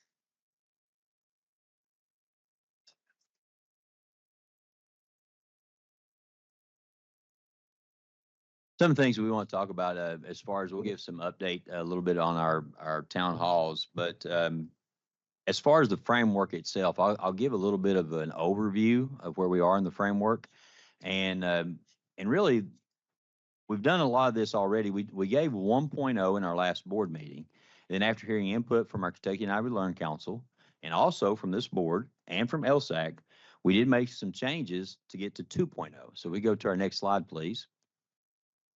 And again, this slide is just to kind of give you a little bit of an overview of what you're seeing at our town halls. We really focus in on how there's a difference between and what the system that we have now with standardization, comparison, state control, and compliance. We're moving towards more about vibrant learning, collaboration, local innovation, and feedback and support. Next slide, please. Before, if you remember, we had a slide that dealt with a lot with hexagons that were a part of, had all these pieces together. So we've done some simplification here to try to give more information. As a matter of fact, I think Dr. Stafford would have to agree. We've already had some input of how we need to change this possibly to have two pieces and then have the two pieces defined a little bit better. So for example, if you look at the navy, the darker blue, we've looked at how do we streamline our federal accountability piece. And again, some of this has not changed. We're filling those buckets, if you will, those requirements with reading and math, individual student growth. And again, we talked about how moving from change to individual student growth, where did you get the child and where did you take them? And also the transition readiness and graduation rate, we haven't changed. English language progress hasn't changed. This is the change that we saw in talking with the group. There was a strong desire, not only from our board, but also from Kentucky and Ivy Learn Council to have student voice, a part of the federal accountability piece. And so we removed the science assessment. So again, one of the things that Dr. Stafford has pointed out so eloquently in all of our town halls is that we have that student voice piece in there, and we've tried to determine between an accountability versus assessments, okay? So if you look at it, and the way that we've tried to explain this to people is there is a formula, if you will, and we don't have that together, but if you look at the way the assessment is now, there would be a formula that puts together reading and math, individual student growth, transition readiness, English language proficiency, climate safety, and survey. And then that formula would be utilized to say, these are the schools that are CSI, TSI, ATSI. And that identification would be very uniform. It has to be in order to label those schools. The part that we talked a lot about was, okay, we have a lot of work to do in science. We acknowledge that. We know that there's a lot of work to be done. So what we've done is we pulled out the science assessment. And the reason for that, and it's going to be reported separately, it is required that we give a science assessment. It is required that it be uniform. It is required that we report that science assessment. But to give us that, we can actually pull that out and focus on that separately, I think is very, very important, because we have a lot of work to do within our science, not only our science assessment, but making sure our teachers are equipped to teach in a way that meets today's standards and what science looks like. So again, if you want to think about state assessment, those first 5 pieces, fill the buckets, if you will, are requirements. Science is pulled out separately. And again, that comes from input from the Kentucky and Ivy Learn Council. That comes from input from this board. But when we pull it out, it's its own assessment. So we can focus on that separately as we move forward. Now, the other 2 pieces go together to talk about our local accountability. There's been a lot of questions on, that social studies and science would be a part of that. Social studies and writing would be a part of that local accountability. Of course, vibrant learning would also be too, but interim assessments would be a part of that. We've had a lot of questions of, again, that would be required to be a part of the local accountability, but what does that look like? Would it be a competency-based system that local districts have developed as far as social studies and writing? We've actually we've had a lot of social studies teachers at the town halls, and we've asked them for input. So the different organizations, when we look at parameters, What type of parameters would there be? Now, again, those are suggestions from another group. We've talked about vibrant learning, how districts can go through, kind of like we do with transition readiness. They could say, we have capstone projects, we have defenses of learning, we have profile of a learner, we have, you could say work-based learning, internships, apprenticeships. All these vibrant learning experiences could be what percentage of our kids are being a part of these experiences. And what you really want to move to, what are the quality of these experiences? But we know that districts are in different places. So it may be in the beginning, it may be about the opportunity for vibrant learning, but making sure that's expanded throughout the Commonwealth and making sure that's a part of every local accountability system, but then expanding that into quality, but leaving that up to a lot of the local districts. The one big piece that we've had from superintendents is talking about interim assessments. Oh, one other thing that I've almost forgotten. Some of the input we've talked about is having social studies and writing as, if districts aren't ready for this competency-based type of system where they can assess science and writing along with their profile of a learner and how they do that, is we would offer assessments grades 3 through 10 for both social studies and writing that districts could opt in. They could opt into that. So if they're not ready for this type of system, they could opt in and take the assessments that are offered through KDE for that social studies and writing all the way grades 3 through 10. With the interim assessments, there's an opt-in experience there too.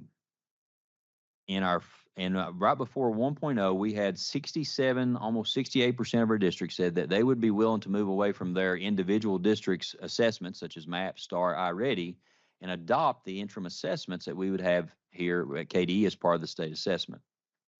So these interim assessments, again, in this 2.0 version, we were saying that all districts would need to take the interim assessments that we offer and replace their MAP, STAR, and iReady.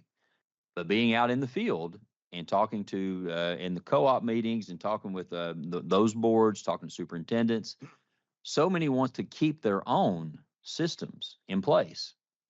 So what we've talked about is we would offer an interim assessment system that they could opt into.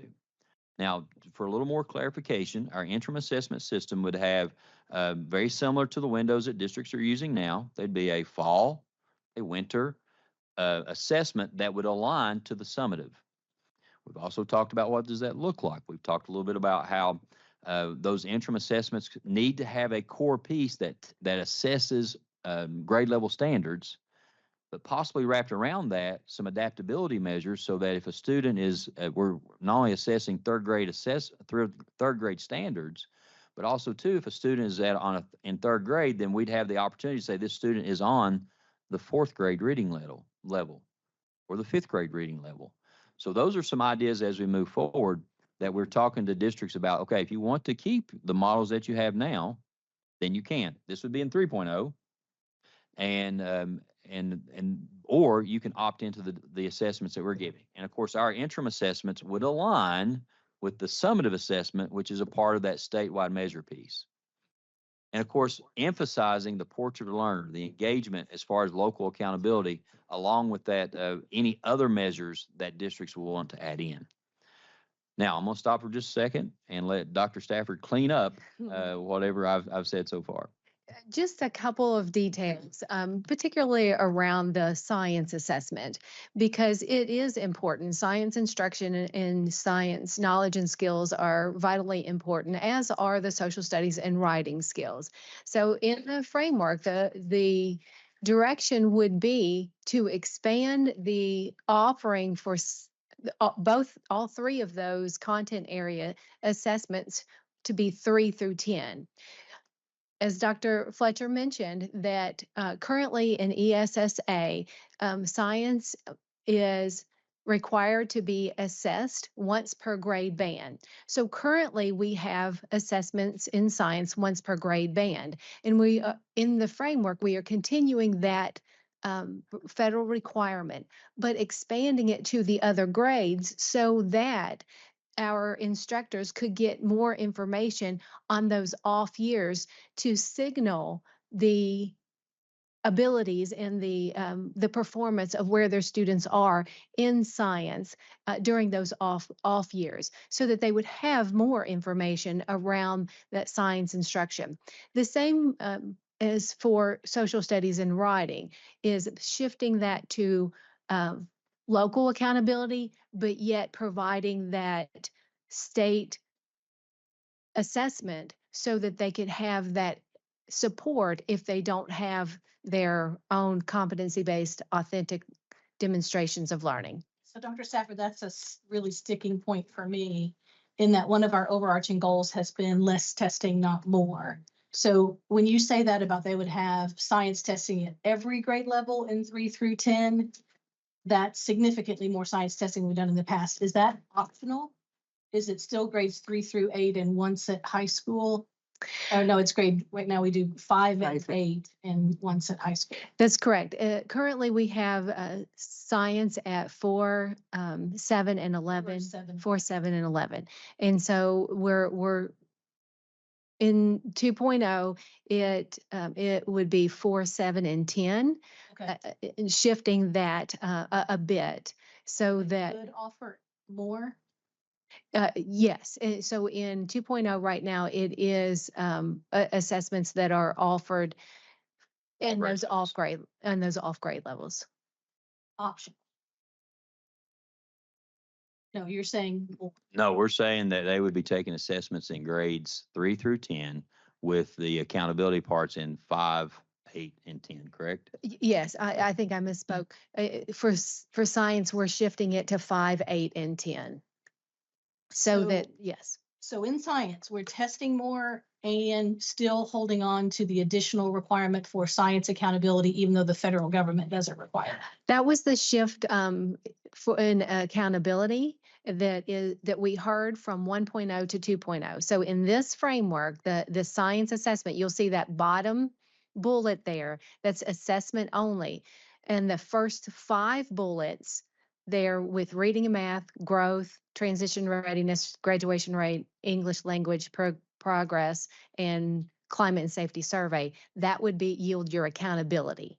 So that piece would be your federal classifications of CSI, TSI, and ATSI. That last bullet there is only assessment, because we heard from 1.0, the feedback that we got was that the Cool Council, LSAC, and this board would rather have the science assessment pulled out of that federal, still assessed, and the expanded offering at those off-grade levels.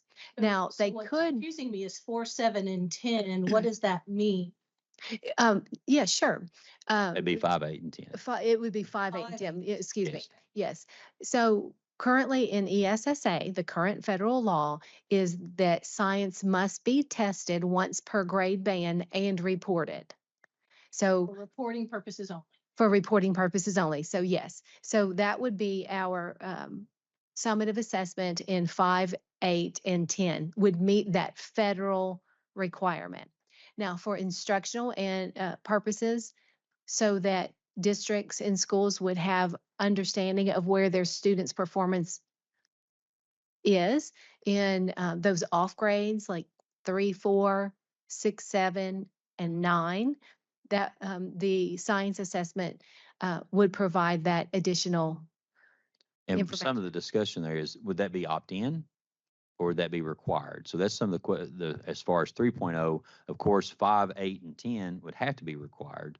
So providing those would it be an opt-in? Right now, it's required. In 2.0, it's required 3 through 10 for every grade level. So the question would be, would we go back and say that if districts wanted to opt in on 3, 4, grades 3, 4, grade 6, 7, and grade 9, is that something we want to look at for 3.0?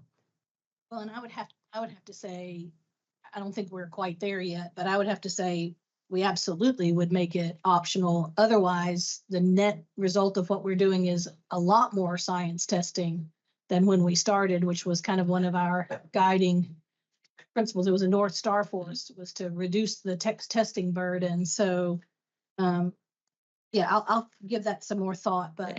And one of the things we were talking about trying to give. if that's optional, and then why wouldn't that be interim assessments, reading, math, and science? Why would we double down on the amount of science when we're already building a case for why we don't need that level of assessment? So Sure, and that's why this is for us, for that input as we move forward to 3.0. So the discussion for science would be that it would be summative assessments and those off grades. So the interim assessments are for that's right, they reading would and happen math. at least twice. Right? Yeah, I still have to see a choice bucket on that. I don't. Be hard to build a So case. currently in 2.0, and maybe I misunderstood, in 2.0, the way it is right now, science is tested in 3 through 10? Yes. Yes. Okay. I wasn't aware of that, I think. Yeah, that's in 2.0. Yes, it is. Okay. Mhm. So we would have been adding in 2.0, Dr. We Young. would have been adding 5 years worth of testing. Yeah, Yeah. 5 tests a year. 5 tests. Could you go back to the interim testing, like for reading and math? You said we would offer something that would be an interim assessment. Yes, it's very similar to what districts have with their interim assessments now with MAP, STAR, iReady, other subjects, whereas we would offer the assessment in a Monday, goodness, in the fall, in the winter, that would align to the summative at the end of the year. So it would be one aligned system throughout. But is it helpful, like?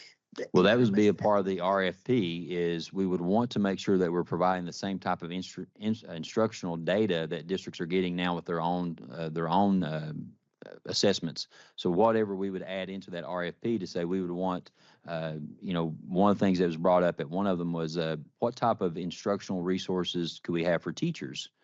Like Right. if Does it this kind of interim go with assessment. A roadmap to Yes. child. Yes, absolutely. And that's some of the things that we've talked about that we'd have to include in the RFP. Of course, the more you include, the bigger the price tag that goes with it. Since we were talking about AR or ABRs before, where is the money coming for that statewide assessment that would be that? Would that have to be something coming from the legislature? Yes, sir. Yes, and that's one of the things we've talked about is even with the interim assessments, if, and again, and we've told this to districts, if they kept their own interim assessments, that would be something we'd expect them to pay for. But if they took the interim assessments that we'd be offering, that'd be something we'd ask the legislature to. In this a question, because the assessment accountability goes back to the fundamental. We can't dictate curriculum. So on the assessments, how can we dictate that the alignment would be something that we don't dictate towards because we don't dictate curriculum? So the assessment writers are writing based on the standards and not curriculum. So how can we assure that that's going to be aligned in the curriculum for that statement you're making? The fall, the spring would be aligned to the following assessment, but yet the assessment should be based on our curriculum, but it's different writers. That's where Kentucky's always been. We have a problem there. There's misalignment in actually creating an assessment system. So help me out with that. Dr. Stafford. So I think it goes back to what Mickey has been talking about, the high quality instructional materials and the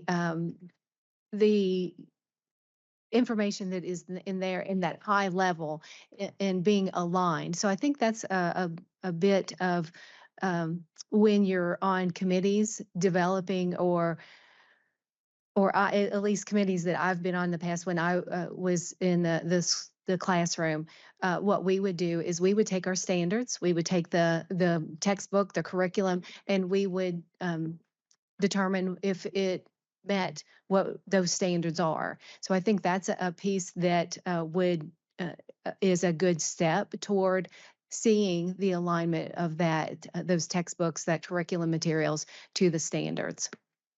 One of the things that was asked, and we've actually had some districts to request, is would we put out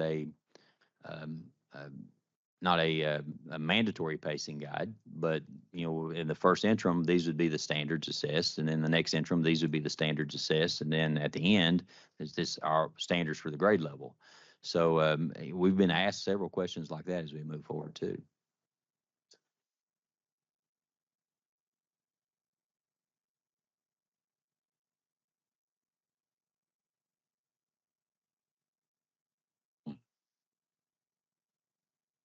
Not having the high quality instructional materials here and the assessment people writing assessment based on that, we always have that gap showing.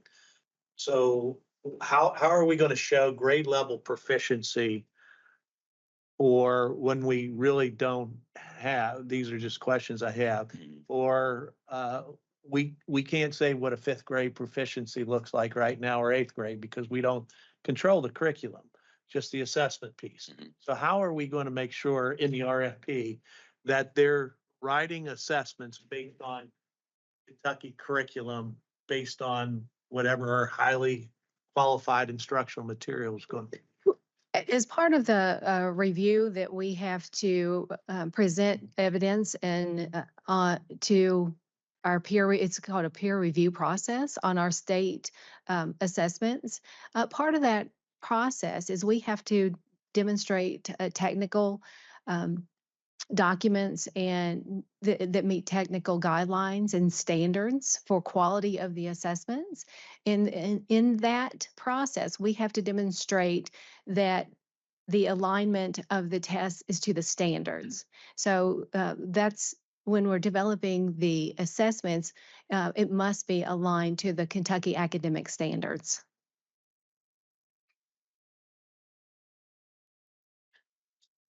Yeah. Go ahead, Dr. Kind of on that line, we also have students who are going into chemistry, pre-med, and engineering. We have students who are going industrial maintenance, healthcare, computerized manufacturing. We have students who are going military, maybe into something that doesn't even require post-secondary education.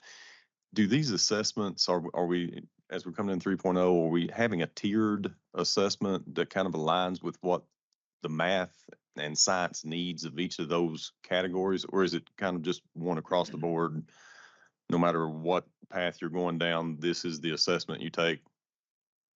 I think you're going to see that more along the lines of the I know. transition readiness. So when you look at the different areas where a student can be transition ready, are they taking the industry level certifications that prepare them for on their pathway? So when we look at our assessments, it's more about state standards. Whereas you talk about those transition readiness, there's different things for everything from carpentry to other areas that may be in biomed that they're a part of, that they can take those things that give them that industry certification. So our assessments may not be specifically looking at a career pathway. That's where the transition readiness comes in. Yeah, I know that. I was thinking, but it's just such varied across like math, science, even English, writing, what skills are required for each of those. I didn't know if these assessments that we're talking about varied to match those at all, or if it was just across the board, one size fits all on those assessments. All students take the same assessments, other than our students with that are in the alternate assessment program. So all students are required to be taught the Kentucky academic standards, and those are the basis of the test. Fletcher? Yes. I guess been involved with this for many years. I see when you talked about combining the choice measures and the local measures.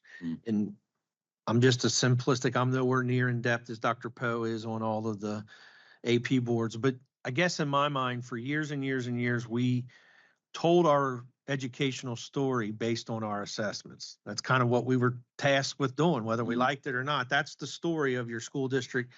In my mind, if we're really wanting to do something unique, our stories being told of all these local measures and choice measures, they're what Dr. Pate's talking about. That's where every kid, whether they're a scientist or doing something industrial arts, that's where they're going to tell their story in the local. I think we're getting caught in trying to make the assessment being another part of telling the story, where and maybe I'm too simplistic, but that statewide measure needs to be kind of like that checkpoint of the bare minimum. These are the, like you were saying, if I'm a 4th grade teacher, I want to know from these required measures, are my kids on grade level? And if not, what do I need to do to catch them up? If they're in reading, same thing. Do I have a safe school, or are we transitioning kids? But all of the rest of it, if we want to be really new, is the stories told in everything else. And I feel like we've been we always used to say, don't teach to the test. Well, that's what people did. It's the standards they taught to, whether they thought there were more vibrant things. So I don't know if I'm way off base, and if I am, just tell me I'm crazy. But Oh, I really think like that reading and math, that's the minimum. We don't need to make that too complicated. That is the minimum. That's the checkpoint. We have to do these things. That's what we've heard from superintendents. What are we required to do? That's that piece. The rich part of it is all those things we're talking about, that becomes that local group. And like you're saying, Dr. Pate, if I'm sitting in a district now, that's where all my alignments go. My kids that are going to college and then doctorals and all that, I'm going to have a path there and I'm going to tell that story. The kids that are going to the CTEs, that to me needs to be what we really focus on as a state of really changing what we're doing versus trying to fit something we've been doing for 25 years. And we're still doing the same thing and we're getting the same. It doesn't matter. I don't know. I'll shut up. And that's really what we're, Yeah. Getting to the minimum so that we can tell a better story, getting assessment and accountability out of the way so that the stories emerge, I think is really what we're after. and it is, even with, if you look at the local measures, well, a lot of the questions that we answer back is, what does that look like for the local district? Right. What does your community ask of you? What are they, that collaboration piece? And unfortunately, a lot of our discussions go back to, what is exactly required for CSI, TSI. But when we have the districts present, then all of our discussions kind of focus back into, oh, wow, this is something that's happening in Logan County, or this is happening in Rowan County. So the vibrancy there is in the local. I'm not trying to play a pun on the vibrant learning, but the innovation there is in that local accountability piece. Because one of the things that we keep hearing in town halls is we have social studies teachers that want to talk about social studies. How does that look in social studies? And so we're listening. But on the other hand, too, we want to provide as much flexibility as possible so that they can go back to, these are the industries in our local community that are important, and these are the skills that they need to be a part of that local industry. How do they measure that? How they go back to their profile of a learner and look at communication, collaboration, innovative thinkers, things of that nature. So what you see in that Navy portion is that trying to baseline, streamline, if you will, the federal piece and provide as much flexibility on the other side as possible, but also emphasizing vibrant learning. Right. And I do think what you just said there, because my wife's a social studies teacher. We grew up in that age. If it doesn't get assessed, that's not true. There's so many great learning opportunities, and we have to have people understand, just because maybe if you're an art teacher, we've tried to force all those for years. There's so many kids that can do so many great things with that. It doesn't have to be assessed to be valuable in our community or be valuable in our school district. And I think that has to be something we have to make because that's what everybody goes to. The assessments, well, it is. That's a part of what we're doing. But the biggest piece of this is building something for our community. What looks in Ludlow is not going to be the same in Paducah. It's not going to be the same in Pikeville. But what is what Dr. Pate's talking about, is creating those jobs and creating those opportunities post-secondary that gives them that next step in their life. And it may be totally different throughout the state. And what Dr. Todd was talking about is being able to have engineers ready. Well, if we get 5 engineers from every district, now all of a sudden we got a great thing. But right now, because of resources, everybody's so pigeonholed because we got to get the testing accomplished. And that's where our story's driven from. So that's what I would hope people would look at, is make this an opportunity to tell your story in a much different way without all the shackles. And that's exactly the reason why we have those districts around, because if we just went out and did the town halls, there would be so much focus on what's the test look like. Well, it's not about the test as much as it is that local piece. For example, we have districts that are sharing.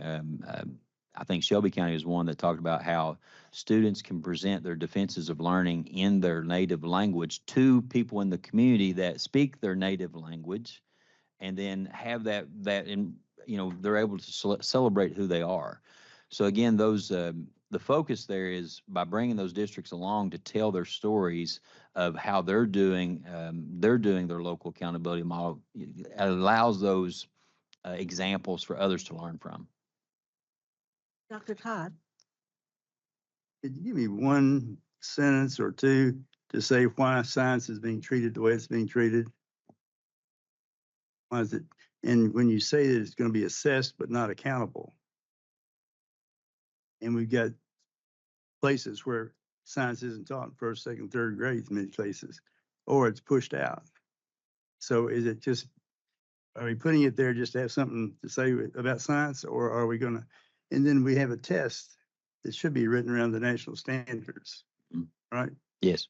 Are we training the teachers how to teach that way? And that was one of the reasons why, the comments about grades 3 through 10. How do we provide that additional, whether or not they're opt-in or not on the off grades, but providing that as a formative piece for districts and schools to say, this is where we are in third grade. It's not a part of accountability. It's assessed, but it's not part of that labeling as a TSI, CSI, ATSI school. Getting lost in a lot of this stuff. I just feeling like we're backing away from I'm sure it's for good reasons, but it just looks to me like we're letting science dangle out there. We're not investing in training teachers how to teach the test. And the next thing you know, we're saying we're going to assess it. We're not going to hold them accountable. And, if you ask some counties around, if the community is going to define what they need, they're going to look out there and see what they need. They're not going to look at, I used to tell students every time I talk to them, lift your vision 15 degrees higher than what you're thinking. Because you can go further than you're probably being told. And I'm just really, really concerned. And you made some comment about the federal doesn't require science or what? Yes, so that's kind of the one sentence answer you were asking for. Under the federal, one of the things that we've been trying to do is to get to the bare minimum of the federal requirement. So under the Every Student Succeeds Act, science is required to be assessed at each grade band, elementary, middle, and high, but it does not have to be a part of accountability. It just has to be reported. And part of that is recognizing that we're really new into the next generation science standards at the national level. And so one of the things we wanted to do is pare that back. But the message that you're sending is teachers still need to be well prepared to implement the next generation science standards. And we still need a mechanism to capture that and report that. But we don't need to, it's an overkill status here, especially if you compared it to social studies and writing, for example. So I would be much more comfortable talking about social studies, writing, and science in a very similar fashion, except for the requirement at the federal level to report at once at elementary, once at middle, and once at high. It doesn't mean that those are in any way less important than reading and math, but we need to recognize that we don't have to, as a Commonwealth, we don't have to pile on to what the federal government requires. We need to capture the other half of this circle in such a way that it does allow us to tell the story that we want to tell. That does not mean go easy on science. It does not mean minimize the importance of science, but it is about a rebalancing of what that story looks like in Kentucky, in my opinion. I need to understand why the nation is backing off on science when China's creating 6 engineers for every one that we create. And we're falling behind in so many years. But anyway, it's just my pet peeve. Yes. And I would agree with you entirely. I just think testing doesn't have to drive that conversation. It's a much more important professional development, local conversation around the ability to offer high quality science, and the test shouldn't drive that. What I hear is if it's not tested, then they slide it out. And that's what we want to change. They don't have enough time to get to it. So we'll get to that later. Maybe we'll get to the next. I think there's also one other fundamental difference when we compare ourselves to China. They tracked students. So the kids that are going in engineering get very focused instruction and pathways toward that. So that support mechanism for them is a little different than, our students would be sitting in the same classroom with a hodgepodge of students from all different levels and different pathways they've got going. So, it's not just about, what are they doing at the end? There's a different pathway for those students that I think also becomes important, because your ultimate point of what gets assessed gets attention, and the fear of removing something from, an accountability metric may not get as much attention. I think it's all interwoven into all of this, but after decades of high stakes assessment and accountability, we're not moving. The needle. This is not the intervention that's going to improve science instruction. And I do think that we have to help our communities express and for us to recognize. We saw a lot of science being practiced and used in those videos, and we saw a lot of citizenship. We saw leadership development. Those students to do those projects had to be literate. They had to understand what selling is all about. They had to, so we're seeing math and science being practiced. What we don't have a lot of practice in doing is understanding how to document that development in students so that we can leverage it and build on it and have the community understand it, which has led us to say communities be articulate about what you want to see in student capacity, and we'll build a documentation system so that we can assess, are we getting there? So I I have to say the focus on, if we think of testing as a um, in the classic sense of the term, we'll miss it. We'll miss the other part of it because we've invested so much money in that form of testing, and all it's given us is ranking. It hasn't given us more people who are understanding, well, by goodness, I just put geometry to work when we built this wall. And therefore, I know geometry, so I can, let's bring on trig.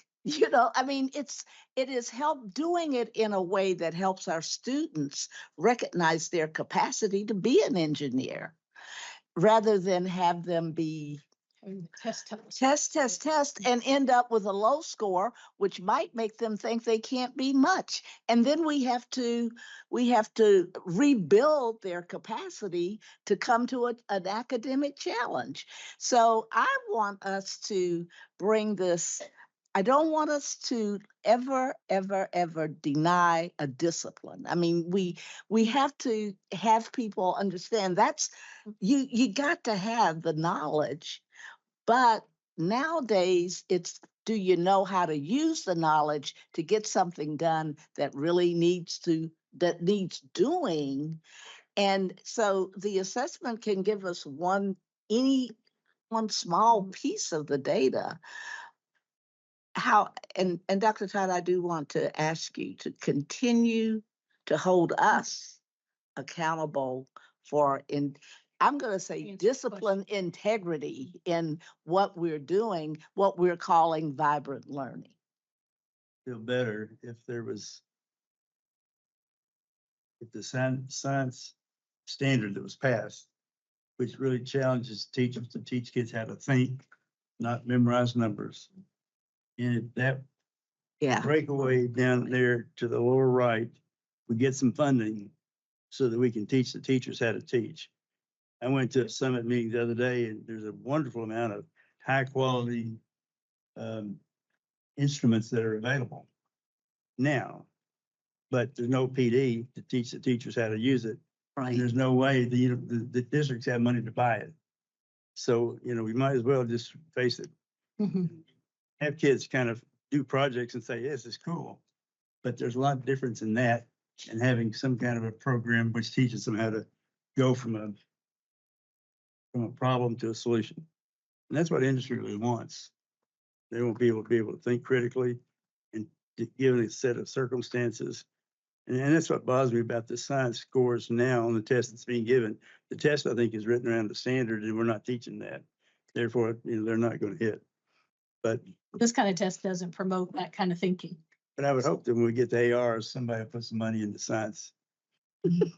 If I may, we're also seeing some local districts, a part of their local accountability, talk about what percentage of our students are taking higher level courses or taking AP courses, what percentage are taking, again, they're centering a lot of their local accountability around profiles of a learner and those competencies, but also a part of that too would be what percentage of our students are taking AP chemistry, AP biology, what percentage are taking dual credit. So I think that we're really rely on what's that local community and what they're putting together to say, these are what our students are taking in advanced coursework too. But that's, again, that's local accountability. Now, I will say this. If you take out, there's strong power in reporting.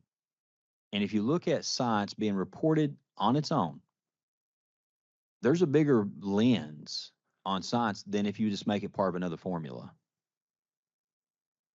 So if you're reporting that separately, there is an opportunity there for a direct lens just on science, if you will. Instead of saying it's 20%, 20%, 20% to make together a 0.5%. So I would say that there's an opportunity here in reporting this separately. There is an opportunity to have a bigger lens on where we are in science. Means it should be funded more. That's my Absolutely. It should be funded more. That's my point. All right. All right. Thank you all.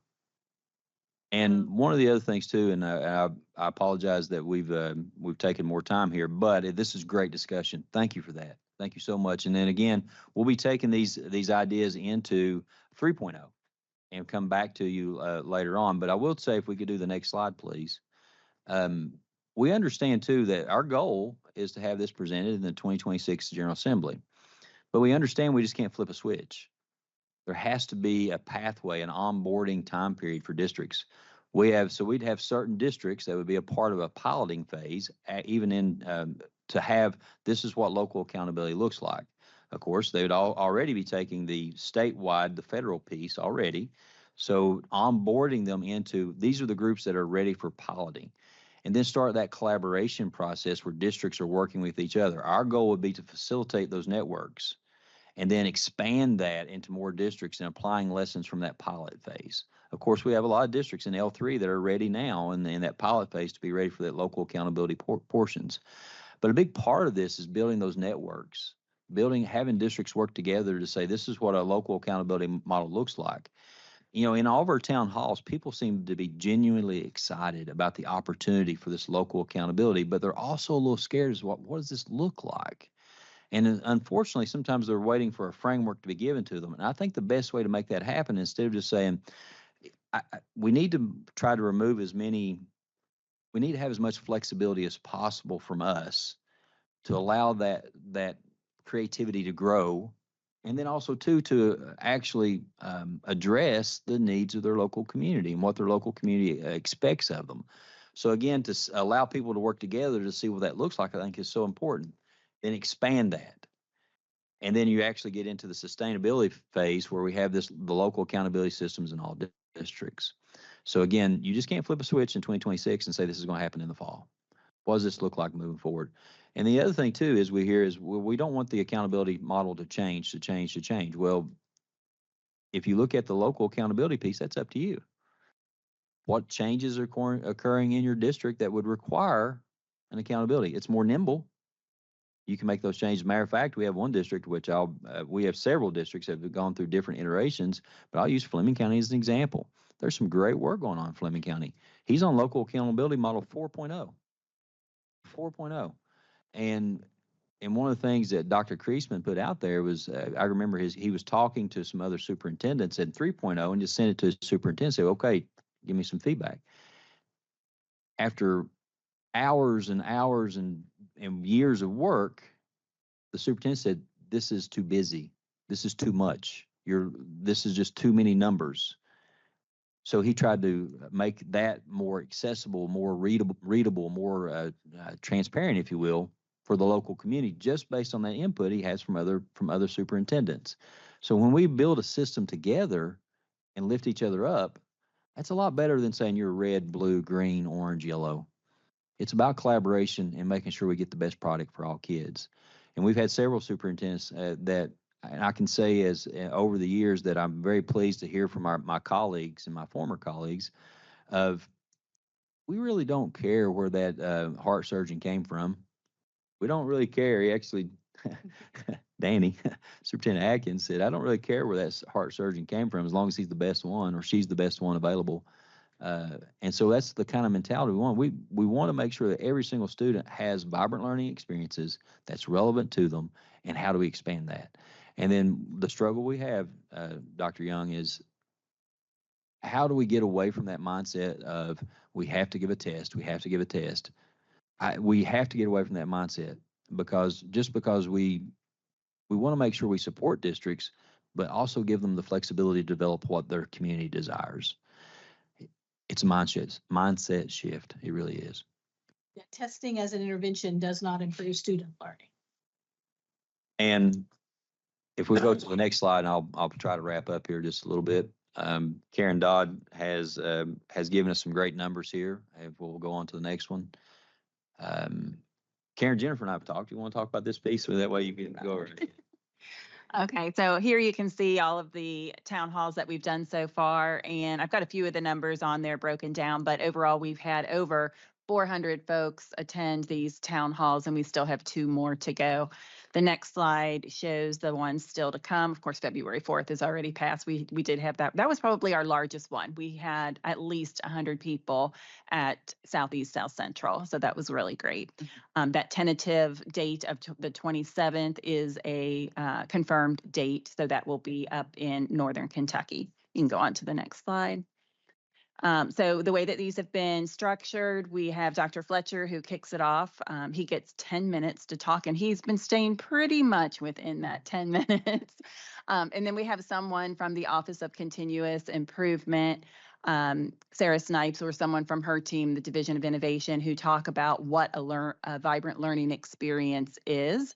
And then our districts come in. And so on those first couple pages, you saw the featured districts. So they come in and talk about what that vibrant learning looks like in their districts. Jennifer then comes in with the Framework 2.0, the same slides that you just saw, but spends a lot more time going through all of that. And then we ask them what they like about the current model and what questions do they still have. So on the next slide are just some of the observations that we've had. Participants have been very engaged. The material is being very well received. We've had a lot of media coverage there. So if you've looked at any of the news, you will see lots of stories about all of these town halls. And we really want to give a lot of credit to the Cool Council, because there really haven't been very many questions that Dr. Fletcher or Dr. Stafford haven't been able to answer, because the Cool Council members peppered us with so many questions and really prepared us to think about everything. So the team has been just really well prepared for all of this. And then, as Dr. Fletcher said, social studies teachers are showing up.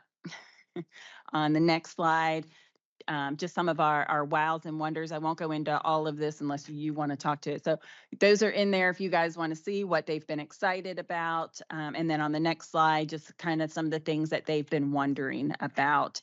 And I will tell you that our next steps, we have collected questions at all of these town halls. We'll be putting together a frequently asked question sheet that'll go out on the website, on the Cool Council website. We're also going to get it out to all of those who gave us their emails, who attended. And then we are in the process, we'll be in the process of working on Framework 3.0 and Jennifer's office and with our partners. We are meeting with the council again, March 20th, to go over 3.0, and then we will take it to LSAC and bring that to the board at the end of March. We also plan to have a summer convening in person with the Cool Council members. And one other thing I just wanted to add, I made a last minute note here. We have been asking folks that come to the town halls if they would be interested in helping to promote this or just be engaged with us as we move forward. And we have had 22 people express an interest in working with us to move this forward. So that's it. Wow, we've come a long, long way from just that idea of let's go to the moon. It looks like we're in the launching pad now. Any further comments? This has been just a wow kind of conversation. And thank you so much, Commissioner Karen and Jennifer. It's been just amazing. Thank you so much for your efforts. Thank you. Folks, we are there is a group of students from Jasmine County who are ready to feed us. So Beth, please come forward and let us know about that. This is National Career and Technical Education Month. Yes, ma'am. Thank you for bringing that up. We are condensing, and so we'll be here for no more than 2 minutes. Happy CTE month. We are so thankful. I've been hearing CTE talked about the whole time that I've been in here. And I know you all understand it's not separate. It's not CTE and not academics. You can't have one without the other because, we're all preparing students to go into the world of work. So have two ladies here with me that have some wonderful, very quick information to share. Ms. Kristen Wright is our agriculture consultant.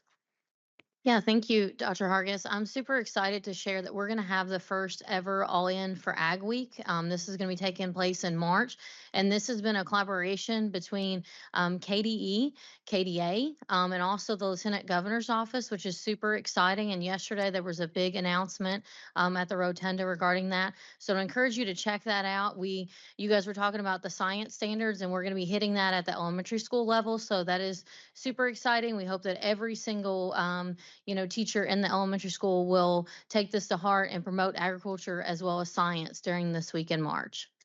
To add to that, we've helped in office teaching and learning, also with our group here.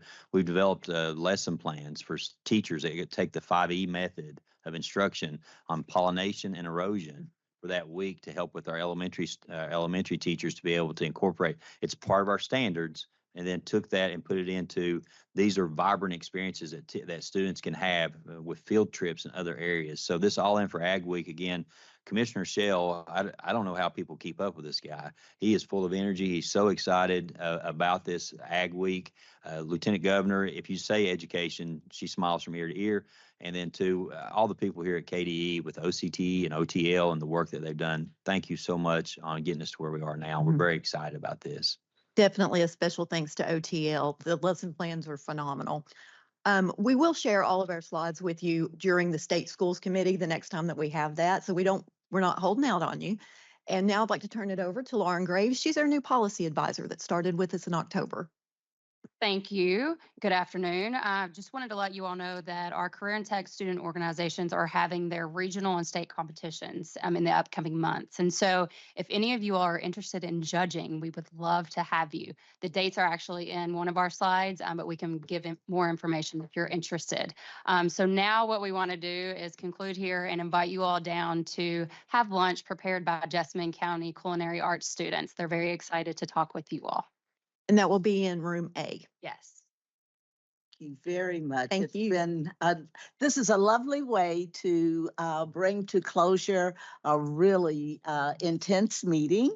If there are no further comments or questions, I would entertain a motion to adjourn. So moved. Is there a second? Second. We have a motion and a second. All those in favor of adjournment say aye. Aye. If there are any nays, you don't get much. I declare that we are adjourned. Thank you so much. And we do need.